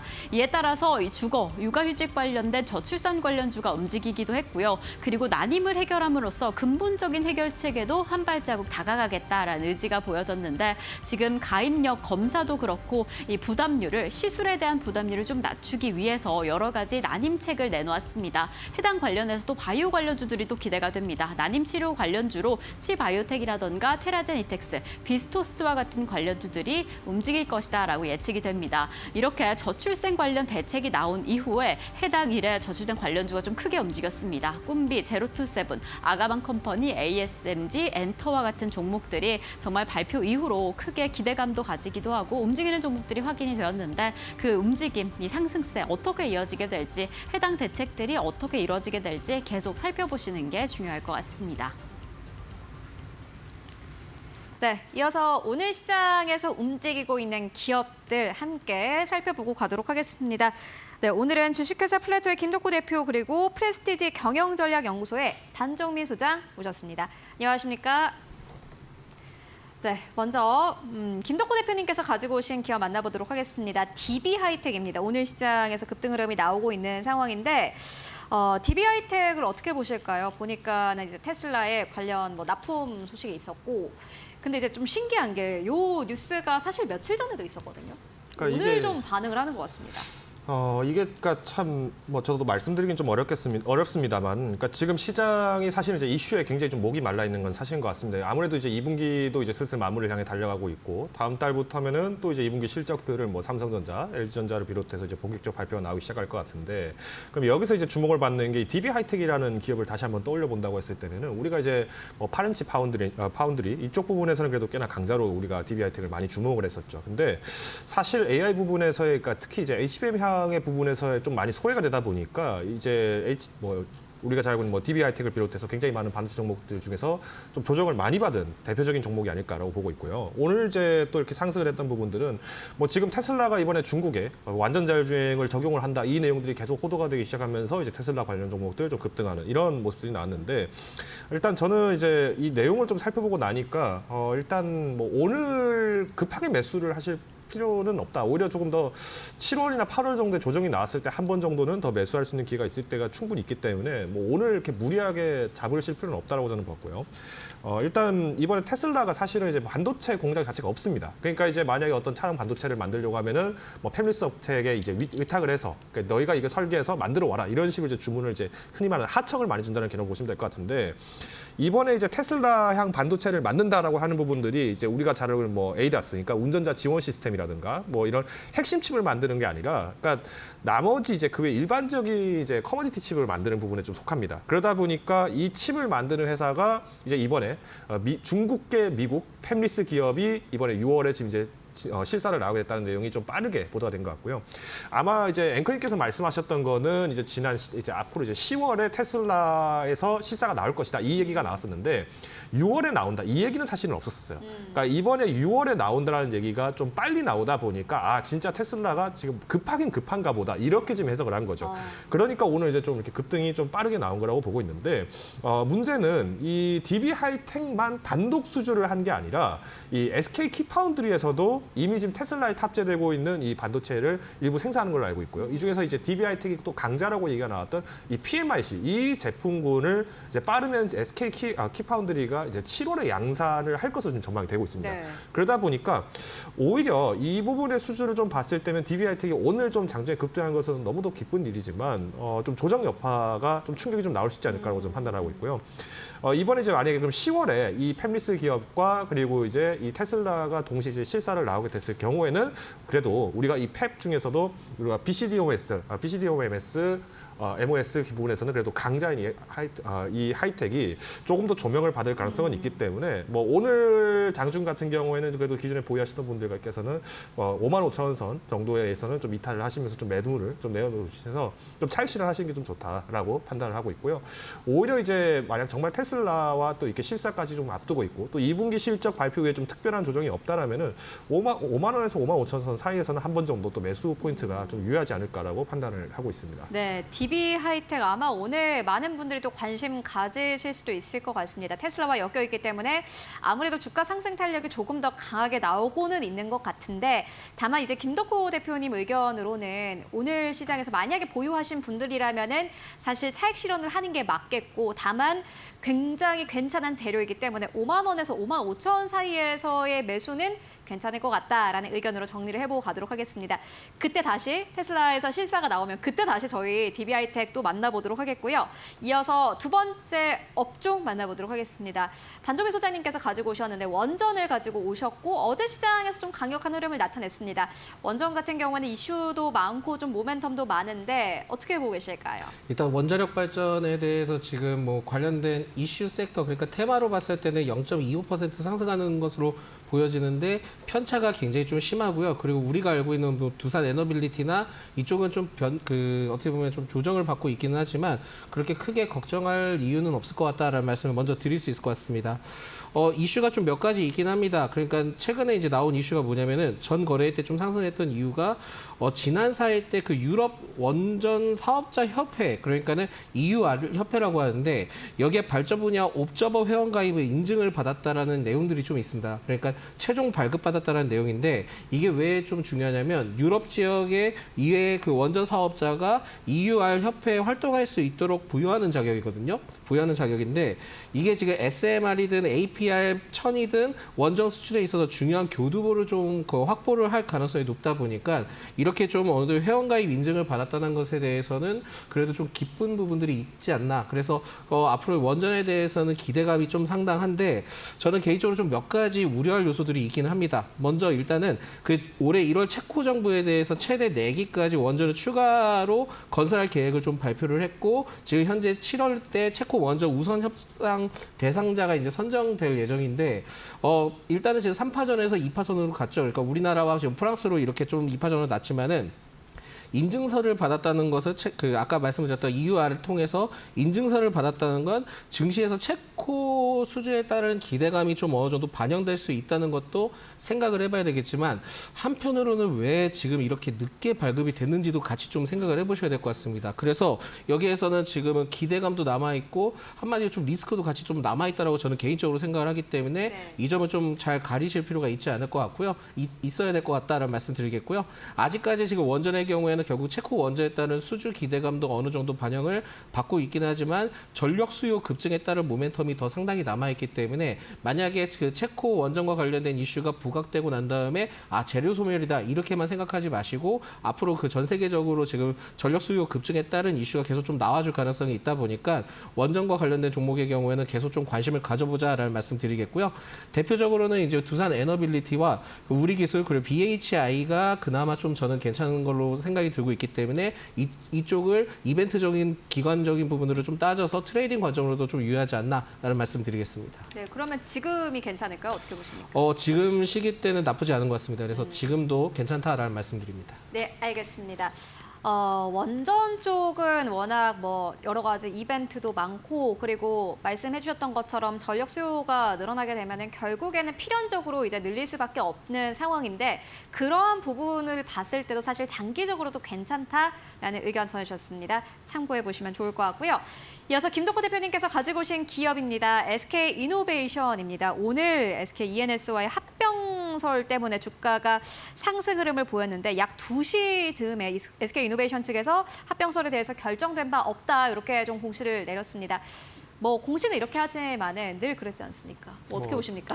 일단 뭐 합병설이 지금 부과됐는데 이게 그러니까 지금 에너지 앤 서비스죠. 그러니까 이 SK이노베이션이 지금 사실은 이 합병설을 좀 부각을 한 것도 뭐 여러 가지 원인이 있다라고 봅니다. 일단 에너지 기업으로서 사실 지금 너무 많은 분사를 뒀다라는 게 이 SK그룹의 좀 단점이기는 했는데 뭐 물론 이제 공시가 나오긴 했습니다. 이 공시에 대한 내용도 뭐 언론 보도가 조금 뒤늦게 나온 건 있습니다만은 실제로 이 발언은 좀 더 일찍 나온 걸로 확인이 됐고요. 문제는 내일이 어떤 날인지 아시는 분이라면 이게 조금 걱정되는 좀 보도기도 합니다. 그러니까 내일이 이제 21일인데 노소영 관장이 지금 이제 아트센터 퇴거 관련해서 지금 1심 결과가 나오는 날이기 때문에 이제 서린 빌딩 안에서 지금 4층을 쓰고 있죠. 이 부분이 빠진다라고 부분을 봤을 때 ENS가 들어간다? 제가 알기로 그 ENS가 지금 7층인가요? 거기에 위치한 걸로 알고 있는데 우리 이제 커지니까 이제 방 빼세요 뭐 이런 느낌으로 이렇게 보도를 낸 건지 뭐 이 부분까지 확인은 좀 어려울 것 같다. 혼자만의 생각이신 거죠? 그렇죠. 그러니까 이 부분까지 저희가 뭐 확인을 하기는 좀 어려울 것 같은데 일단 좀 날짜 자체가 좀 애매하다. 그래서 조금 이 상황을 저희가 뭐 좀 조명을 했을 때 날짜가 좀 조심스럽기 때문에 오늘 좀 이렇게 급등하는 거는 좀 조심스러운 매물이 나올 수 있는 위기가 있다라고 보고 있고요. 두 번째 뭐냐면 그럼 이제 실제 이 합병 가능성을 주목을 해봤을 때면 어떤 문제가 있느냐. 일단 지금 최태원 회장이 지금 오너 리스크가 있다 보니까 뭐 결국에 이제 재산 분할이라든가 이런 부분들이 계속 지금 거론이 될 것 같고요. 이미 이제 최태원 회장 같은 경우에도 지금 이 부분을 어느 정도 이제 판단을 하고 있는 것 같습니다. 그러다 보니까 만약에 지금 여기서 이 알짜 회사의 주식을 만약에 할애를 하는 부분들이 나을지 아니면 이 부분들을 이제 좀 조정을 할지를 좀 판단을 하고 있는 것 같은데 일단 SK그룹 같은 경우에는 이제 공식적으로 우리가 자산 5조 이상의 공시 대상인 기업을 이제 주산을 해보니까 이 SK그룹 같은 경우에는 총 213개로 이제 2월달에 이제 조사가 됐다고 합니다. 근데 이 그룹 수가 삼성 같은 경우에만 해도 63개, 현대자동차가 67개, LG가 63개, 롯데가 98개이기 때문에 사실상 다른 그룹들에 비하면 지금 너무도 많은 뿌리를 넓혀놨기 때문에 이 계열사를 좀 운영하는 데 있어서 비효율적인 부분은 분명히 있다. 이렇게 판단을 했을 가능성이 있다는 거죠. 그래서 사실 이 부분을 좀 봤을 때 SK이노베이션이 이런 합병을 좀 추진을 해서 기업 가치를 좀 본연의 가치로 좀 끌어올린다. 이 부분은 상당히 좀 긍정적인 이슈라고 볼 수 있기 때문에 아직까지 뚜렷한 형태가 나온 건 아닙니다만은 일단 우리가 관심 종목으로서 좀 두실 필요는 있다라고 보고 있고요. 다만 이제 오늘처럼 이렇게 폭발적으로 20%가량 상승을 했을 때는 조금 매도를 일부 하시는 게 좀 바람직했다라고 보는 이유가 뭐냐면 일단 이번에 인터배터리 데이가 한번 진행을 했었죠. 제가 왜 인터배터리 데이를 말씀드리냐면 지금 이 SK이노베이션의 실질적인 매출은 정유 및 석유화학 쪽 이쪽 부분입니다. 근데 사실 주가 자체는 2차 전지와 똑같이 움직이고 있습니다. 이 말은 뭐겠습니까? 소수의 산업 때문에 내가 지금 발목이 묶였는데도 불구하고 본업은 인정 못 받고 있는 이런 아이러니한 모습이 나오고 있는데 이때면은 저라면 제가 만약 이 SK이노베이션을 그동안 좀 이차전지 믿고 투자를 했던 분이라면 지금 탈출은 지능순이다 이런 생각을 먼저 하고 네. 손바뀜이 좀 일어나지 않았을까라는 생각을 하기 때문에 장중 조정은 조금 어느 정도 나올 수 있다는 게 아니야 될까 오늘 좀 이렇게 5% 정도 좀 근데 후퇴를 오늘 한 보니까 모습입니다. 거래량이 거의 2년 내 최고치거든요. 그렇죠. 그러니까 이 부분만 보더라도 사실은 뭐 일단 SK이노베이션 자체가 주가가 상당히 좀 무거웠고 또 오랜 동안 가지고 계셨던 분들이 이제 판단을 좀 빨리 하시는 분들은 좀 지금이라도 좀 손절폭을 조리겠다 이렇게 좀 접근하셨던 것 같아요. 그래서 일단 신규 진입하시는 분들이라면은 이제 추가적인 좀 진부한 하락을 좀 대비하셔야 된다라고 보고 있고요. 네. 대신 SK이노베이션에 대해서 좀 긍정적으로 볼 수 있는 부분들은 아까 말씀드린 이 그룹 재편 그리고 지금 오펙 플러스가 이번에 감산 연장을 지금 합의했죠. 그래서 지금 640만 배럴 가량을 지금 감산 연장을 합의를 했기 때문에 이 부분들은 이제 오히려 석유화학 부분에서는 레깅 효과 한 번 더 기대를 할 수 있다는 점. 그래서 일단 목표가를 만약에 좀 잡으신다라면은 뭐 이전의 고점이었던 이제 뭐 22만 선 이 부분 돌파는 사실상 연내는 달성이 정말 어려울 거라고 저는 판단하고 있고요. 네. 좀 보수적인 입각에서 봤을 때는 연중에 13만까지는 한 번 정도 반등이 좀 가능하지 않을까라고 주목을 하고 있습니다. 지금 매수는 아니다 이렇게 말씀해 주셨는데 목표가까지 알려주셨습니다. SK이노베이션에 대해서 SK에 대한 아무래도 주가 기대감이 있기 때문에 이노베이션 같이 잘 가지 않을까라는 기대감 아무래도 가지고 계실 것 같은데 김덕호 대표님께서는 글쎄 지금 사실 SK이노베이션이 어떠한 부분에서 가치를 인정받는지를 보면은 앞으로 주가 탄력이 그리 강하지는 않을 것이다라는 의견 전해주셨습니다. 함께 참고해 보시면 좋을 것 같고요. 그렇다면 오늘 시장에서 또 움직이고 있는 이슈 어떤 것들이 있을지 이어서 신유정 앵커가 전해드립니다. 네, 이 시점에서 또 방산 관련된 이슈 한 번 더 관심 있게 체크해보고 넘어가시면 좋을 것 같습니다. 아무래도 이 지정학적 갈등 때문에 방산주가 가장 큰 영향을 받고 움직일 텐데요. 지금 우리 세계는 어떠한 상황일까요? 아무래도 우크라이나와 러시아와의 전쟁 계속해서 이어지고 있습니다. 끊이지 않고 생각보다 더 장기화되고 있는 상황인데 우크라이나는 지금 우크라이나의 젤렌스키 대통령 임기 만기를 앞두고 있습니다. 이렇게 만기를 앞두고 있는 상황 안에서 지금 여론적인 측면 안에서는 전쟁을 계속해야 한다라는 가장 큰 여론이 형성되고 있다라고 합니다. 러시아는 지금 이에는 반대하지만 그럼에도 불구하고 전쟁을 지속하려는 모습을 보이고 있습니다. 그리고 최근에 푸틴 대통령이 24년 만에 북한을 방북하기도 했습니다. 이에 대해서 지금 계속해서 고조되고 있는 갈등 속에서 미국은 제재 확대 의지를 더 강력하게 보였습니다. 정말 전 세계가 뜨거운 상황인데 가자 전쟁 역시나 지속 중입니다. 지금 이 안에서 가장 위기감으로 보이고 있는 부분은 이스라엘과 헤즈볼라 사이의 전면전이 지금 전면전의 위기가 가득 고조되어 있다 하는 부분인데요. 지금 대치가 너무 치열합니다. 이렇게 교전이 계속해서 이어지면서 여러 곳에서 총성이 들리고 있는 상황입니다. 그리고 또 일각에서는 당장 총성이 들리지는 않지만 더 치열한 전쟁, 바로 미국과 중국 간의 갈등입니다.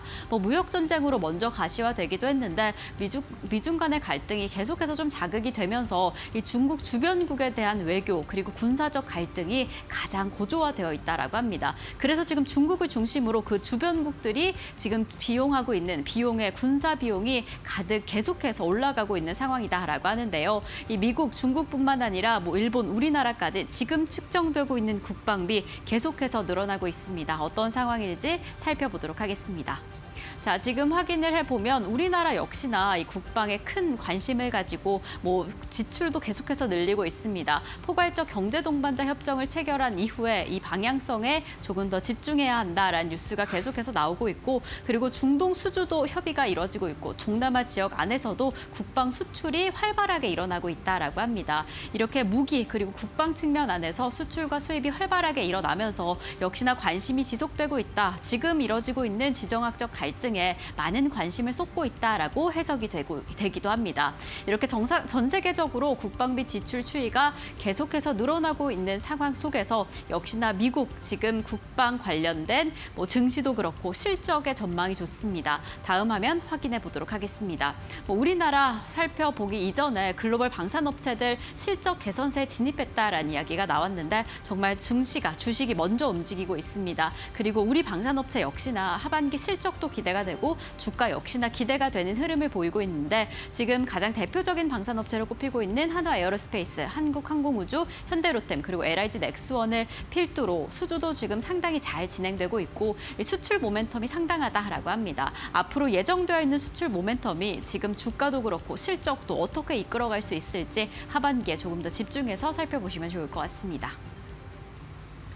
네, 이어서 네 번째 기업 바로 만나보도록 하겠습니다. 네 번째 기업은 슈어소프트테크입니다. 이 기업은 반조미 소장님께서 가지고 오셨는데 반조미 소장님께서 이러한 기업을 가지고 오실 때마다 약간 기대가 됩니다. 왜 가지고 오셨을까요? 예, 일단 오늘 주가는 뒤로 갔습니다. 그래서 네. 지금 마이너스 5% 정도인데 저는 오히려 이거를 좀 기회로 삼고 접근을 해봐도 된다라는 말씀드리겠고요. 동사의 경우에는 소프트웨어 공급 업체이기도 합니다. 그런데 주요 주제가 좀 특이한 게 현대차라는 점을 좀 알고 계시면 좋을 것 같고요. 일단 이제 이 기업에 대해서 좀 설명을 드리자면은 시험 검증 자동화 솔루션을 통해서 라이선스 및 유지 보수를 좀 진행을 합니다. 근데 기관 단위 구독 방식으로 좀 진행을 하는데 좀 특이합니다. 업종을 살펴보니까. 자동차, 국방, 원자력, 에너지, 그리고 철도, 항공, 조선, 로봇 분야도 다양하게 좀 진행을 하고 있는 것으로 알려져 있고 국내 선두 기업에 좀 공급을 하고 있다고 하는데 정확하게 기업에 대해서는 좀 파악이 안 된 부분들이 있다 보니까 이 점을 좀 체크를 하셔야 될 것 같고요. 그리고 고위험 고신뢰 사업으로 좀 불리는 미션 크리티컬이라고 있습니다. 미션 크리티컬 산업이라고 있는데 여기서 소프트웨어 시험 검증 종합 솔루션을 좀 공급을 하고 있기 때문에 그렇다 한다면 지금 방산이든 로봇이든 굉장히 좀 첨단 기술적인 부분들이 들어가는 쪽은 아마 이 부분들이 같이 좀 포함될 가능성도 있다라고 좀 보시면 될 것 같고요.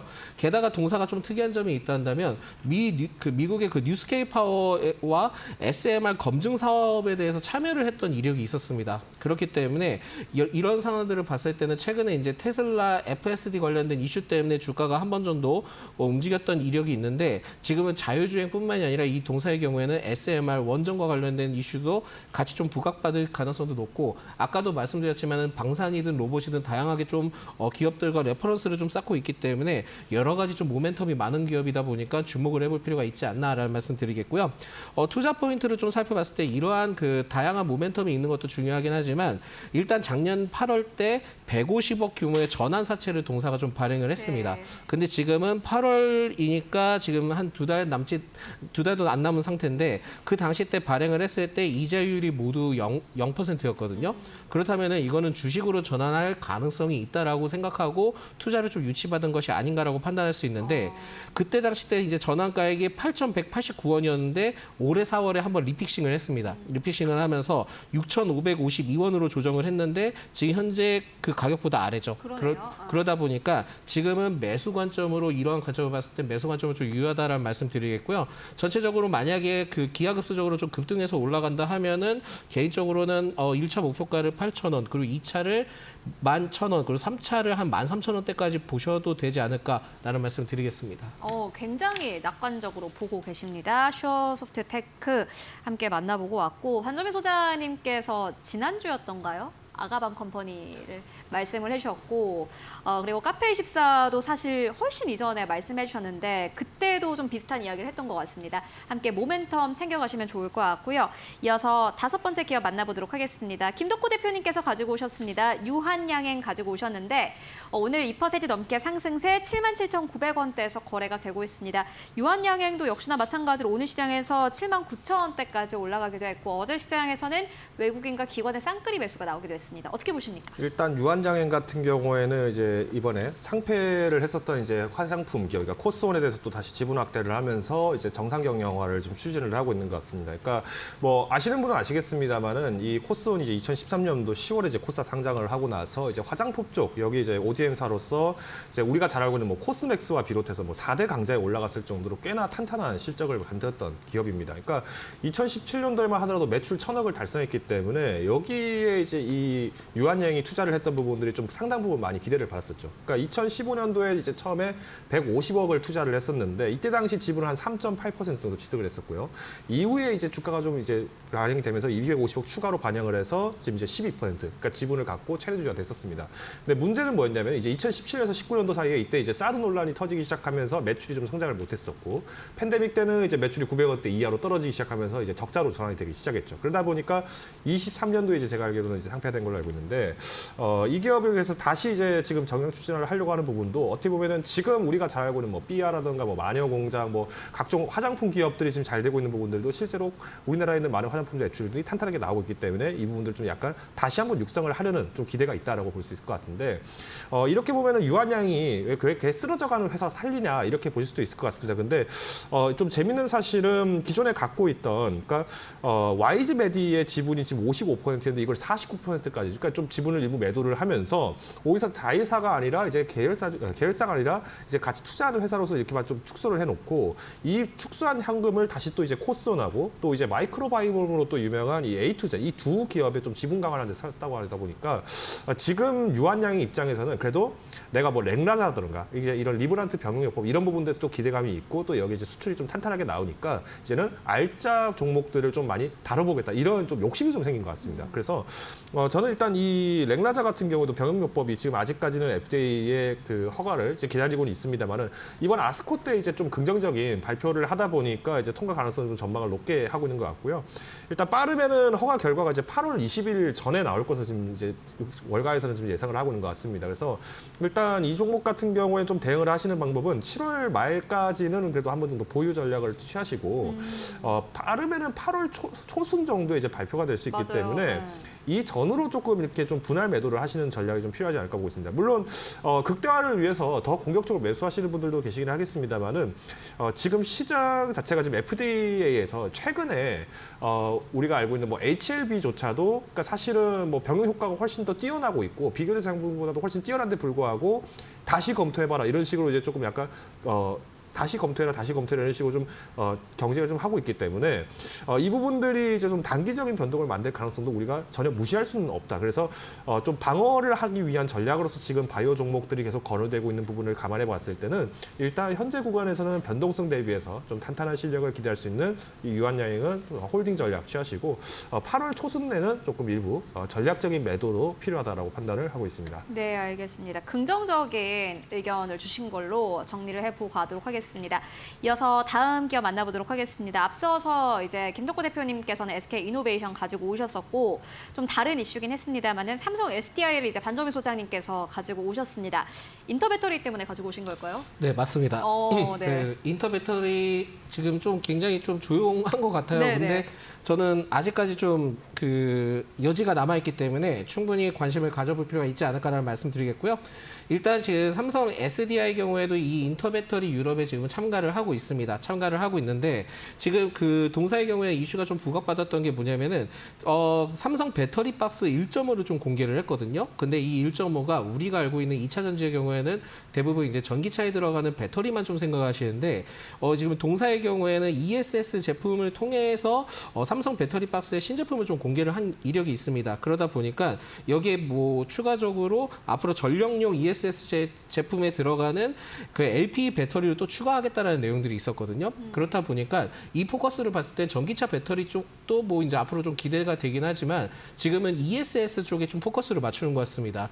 그렇게 되면은 지금 유럽 쪽에서도 전력과 관련된 이슈가 계속 좀 부각되고 있는데 ESS라면은 오히려 지금 삼성 SDI 쪽에서도 이제는 좀 기회가 올 수 있지 않을까라고 좀 판단을 해볼 수 있기 때문에 오히려 지금은 전기차 배터리에 따른 기대감도 좀 늘어질 수 있긴 하겠지만 새로운 모멘텀이 ESS가 붙을 가능성이 높다 보니까 지금은 이제는 관심을 가져야 될 때다라는 말씀 드리겠고요. 근데 이제 그게 시장에서 주목을 하는 모멘텀이어야 되는데 그게 맞을까요?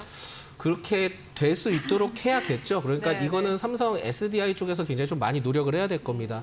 그리고 이제 뭐 동사의 경우에는 추가적으로 27년에 황화물계 그 전고체 배터리 양산을 좀 목표를 하고 있는데 뭐 샘플이나 여러 가지 좀 내용들이 나오나 봅니다. 그래서 여기에 따른 기대감은 어쨌든 2027년 이후에는 못해도 25년 때 그러니까 내년 정도에도 다시 이슈가 될 가능성이 높거든요. 그렇다 보니까 여기에 따른 모멘텀도 있기는 하지만 이제는 ESS와 같은 또 모멘텀을 봤을 때는 충분히 이제는 좀 모멘텀적으로는 여유가 좀 생길 수 있겠다라고 생각이 들고 있고 실적이 제일 중요합니다. 그러니까 2차 전지는 1분기 그러니까 전 분기 대비 이제는 2분기 때 실적이 얼마나 올라올 수 있는지를 좀 체크를 해야 되는데 그죠. 개인적으로는 1분기 때보다는 그 좋아질 수 있다라고 좀 판단이 되고 있어서 이러한 흐름들을 좀 봤을 때 전기차가 1분기, 2분기 때 판매량을 봤을 때도 그렇게 뭐 큰 변화는 없었고요. 2차 전지도 수출입 데이터 동향을 봤을 때 그렇게 큰 변화가 없다 한다면은 오히려 이제는 좀 바닥 저점을 찍었다라는 내용들이 좀 나올 수 있습니다. 그래서 2분기 때 불편하시다 하면은 2분기 때 접근을 하셔도 되고 네. 만약에 나는 그래도 좀 빠르게 접근을 해볼 접근을 하겠어 하면은 중장기적 관점으로 기간을 두시고요. 분할 매매 관점으로 계속 좀 모아가 보시는 전략도 필요하다라는 말씀드리겠습니다. 네, 아무래도 이제 2차 전지 쪽이 좀 오랫동안 조정을 받았기 때문에 관심을 가지고 계신 분들 많을 것 같습니다.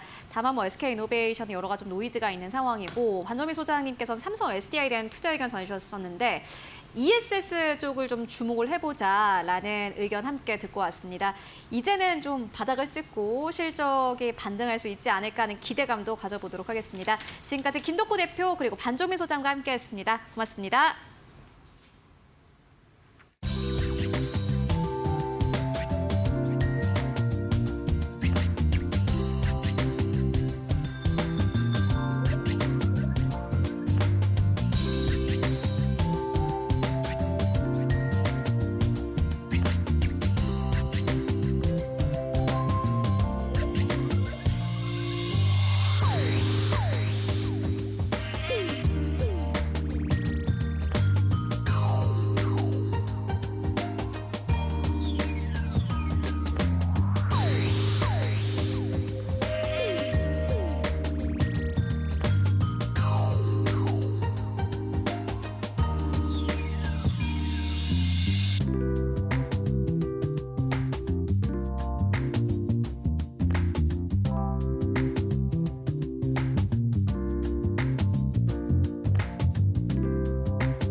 네, 이어서 마감 전략 함께 세워보고 가도록 하겠습니다. 오늘은 SK증권 이천 지점의 서영훈 차장 연결해 보도록 하겠습니다. 안녕하십니까? 네, 안녕하세요. 네, 차장님 오늘 시장 마감 상황 어떻게 보고 계십니까? 네, 오늘 시장은 사실 미국 증시가 휴장인 가운데에서도 코스피 지수가 좀 강하게 상승을 해주고 2,800선에 대한 돌파가 나와줬다라는 점에서 상당히 좀 긍정적인 흐름이라고 좀 볼 수 있겠습니다. 다만 최근 시장의 움직임을 보면 대형주 위주로서 상승을 좀 끌고 가는 모습들인 반면 중소형 단위나 코스닥 쪽은 좀 소외를 받는 모습들을 보이고 있는데요. 최근 외국인과 기관성의 수급들도 코스피 쪽에서만 쏠림 현상이 있다라는 점에서 다소 아쉬운 점도 있지 않나 싶습니다. 이러한 부분들이 해소되기 위해서는 일단 금리 인하가 좀 이루어져야만이 좀 유동성이 좀 넘쳐날 수 있을 것이다라고 전망을 하고 있고, 다만 지수 자체가 올라오고 있다라는 것은 기초 체력이 좋아질 수 있는 상황이기 때문에 그 점에서는 좀 긍정적으로 부여되지 않을까 싶습니다. 업종별의 흐름들을 보면 반도체가 다시 한번 또 올라오기 시작하면서 그동안의 시장을 이끌었던 음식료 쪽이라든가 화장품주들의 차익 실현 매물이 나오고 있는 상황인데, 음식료 쪽과 화장품도 대반등도 나올 수는 있겠으나 이제는 좀 종목 교체도 좀 필요한 시기가 아닐까라는 생각을 하고 있고요. 지금 상황에서는 반도체 섹터라든가 해운 쪽에 대한 쪽을 관심을 가지시면서 투자 전략을 세우시는 게 유리하지 않을까 싶습니다. 네, 그렇다면 이러한 장세 속에서 오늘 좀 볼만한 기업 있을까요? 네, 오늘 제가 관심 있게 보고 있는 종목은 말씀드렸듯이 해운주 중에 대한해운을 좀 보고 있고요. 이 종목 같은 경우에 최근 1분기 현금 흐름의 개선세가 좀 이루어지면서 단기 유동성에 대한 확보가 좀 이루어진 상황입니다. 그런 상황 속에서 실적도 좀 뒷받침되고 있는 상황이고, 최근 해상운임 지수가 9주 연속으로 좀 상승을 해주면서 조선이나 해운 쪽에 대한 좀 하반기 성장 기대감들이 상당히 좀 유입되고 있다라고 좀 보실 수가 있겠습니다. 그래서 그런 점을 좀 참고해 봤을 때 중장기적으로 전고점도 돌파 가능성이 충분히 있다라고 좀 판단하는 만큼 대한해운은 좀 조정 시 좀 모아가시는 전략으로 연말까지 좀 살펴보셔도 좋은 전략이 되지 않을까라고 예상을 하고 있습니다. 모멘텀 있는 해운주 가운데서도 대한해운 보자라는 투자 의견으로 정리해보고 가도록 하겠습니다. 말씀 고맙습니다. 네, 감사합니다. 네, 6월 20일 목요일 시장 마감을 4분여가량 앞둔 상황입니다. 오늘 우리 시장은 어떻게 마무리가 될지, 내일을 어떻게 준비하면 좋을지 두 분의 전문가님 모시고 이야기 나눠보겠습니다. 다울투자증권 영업부의 이성웅 차장님, 메리츠증권 강남금융센터의 정영훈 과장님 나와주셨습니다. 두 분 어서 오세요. 네, 이렇게 목요일 시장 마감을 향해 달려가고 있습니다. 오늘 그래도 코스피 또 2년 5개월 만에 2,800선 터치해 주기도 했고 또 잘 지켜낸 것 같은데 차장님은 오늘 시장 좀 어떻게 보셨을까요? 뭐 나쁘지는 않다. 나쁘다, 좋다라고 나쁘다, 하기에도 네. 좀 애매한 그런 상황인데 지금 이제 그 외국인과 기관의 이 동반 순 매수세가 지금 일어나고 있는 상황인데 지금 현재 외국인들이 전체 지금 가장 많이 사는 종목이 삼성전자. 금액으로 봤을 때 순매수 그리고 기관 쪽에서도 가장 많이 산 종목이 바로 이제 삼성전자 그리고 SK하이닉스, SK이노베이션을 볼 수 있겠고요. 그렇기 때문에 지금 전체 코스피 시장은 당연히 이 삼성전자와 SK하이닉스의 힘 때문에 올라가고 있긴 하지만 이 코스닥 자체가 지금 떨어지는 이유로 본다고 하면은 결론으로 보면은 수급적인 쏠림이 이 좀 심한 과정이 계속 되풀이 되고 있다라고 좀 볼 수 있겠고요. 이 부분은 좀 어쩔 수는 없겠죠.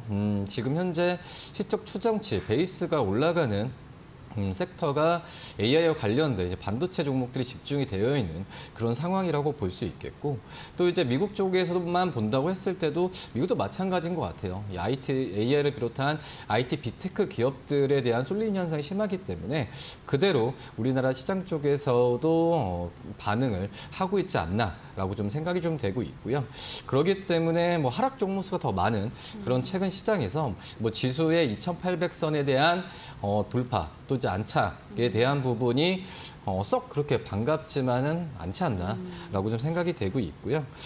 그렇기 때문에 저는 향후에도 반도체 투자 심리 회복은 계속 좋아질 가능성이 크다라고 지금 생각이 되고 있거든요. 네. 그렇기 때문에 정고점 돌파나 여러 가지 부분은 계속 이루어질 가능성이 있다라고 좀 판단되고 있는데 하지만 이 중간중간에 어떤 이 미국 쪽에서의 이 트리거가 나왔을 때 시장에 대한 부담감은 분명히 좀 있을 거다라고 좀 판단이 되고 있습니다. 네, 정말 좋은데 좋다고 말하기 어려운 상황이 아닐까 싶습니다. 지수는 좋습니다. 2,800선 터치를 했지만 기술주의 강세로 삼성전자, SK하이닉스와 같은 일부 반도체주가 지수를 끌어주고 있고 하지만 코스닥의 흐름, 시가총액 상위 종목들 위주로 그리 좋지는 않습니다. 이러한 상황 오늘 어떻게 마무리가 됐을지 지수로 체크해 보도록 하겠습니다. 코스피 코스닥 지금 혼조세를 보이고 있습니다. 코스피 시장 안에서는 0.5% 상승하며 2,811선 지켜주고 있고요. 코스닥은 약보합권 지나갑니다. 이 11시 부근에 하락 전환했던 그 흐름 계속 이어지면서 0.39% 하락하고 있는 지금 시장의 상황입니다. 자, 그렇다면 코스피 수급동에 어떠할지 체크를 해보겠습니다. 코스피 시장 안에서는 외국인과 기관 투자자만 강력히 담아내면서 오늘 시장 마무리하도록 하겠습니다.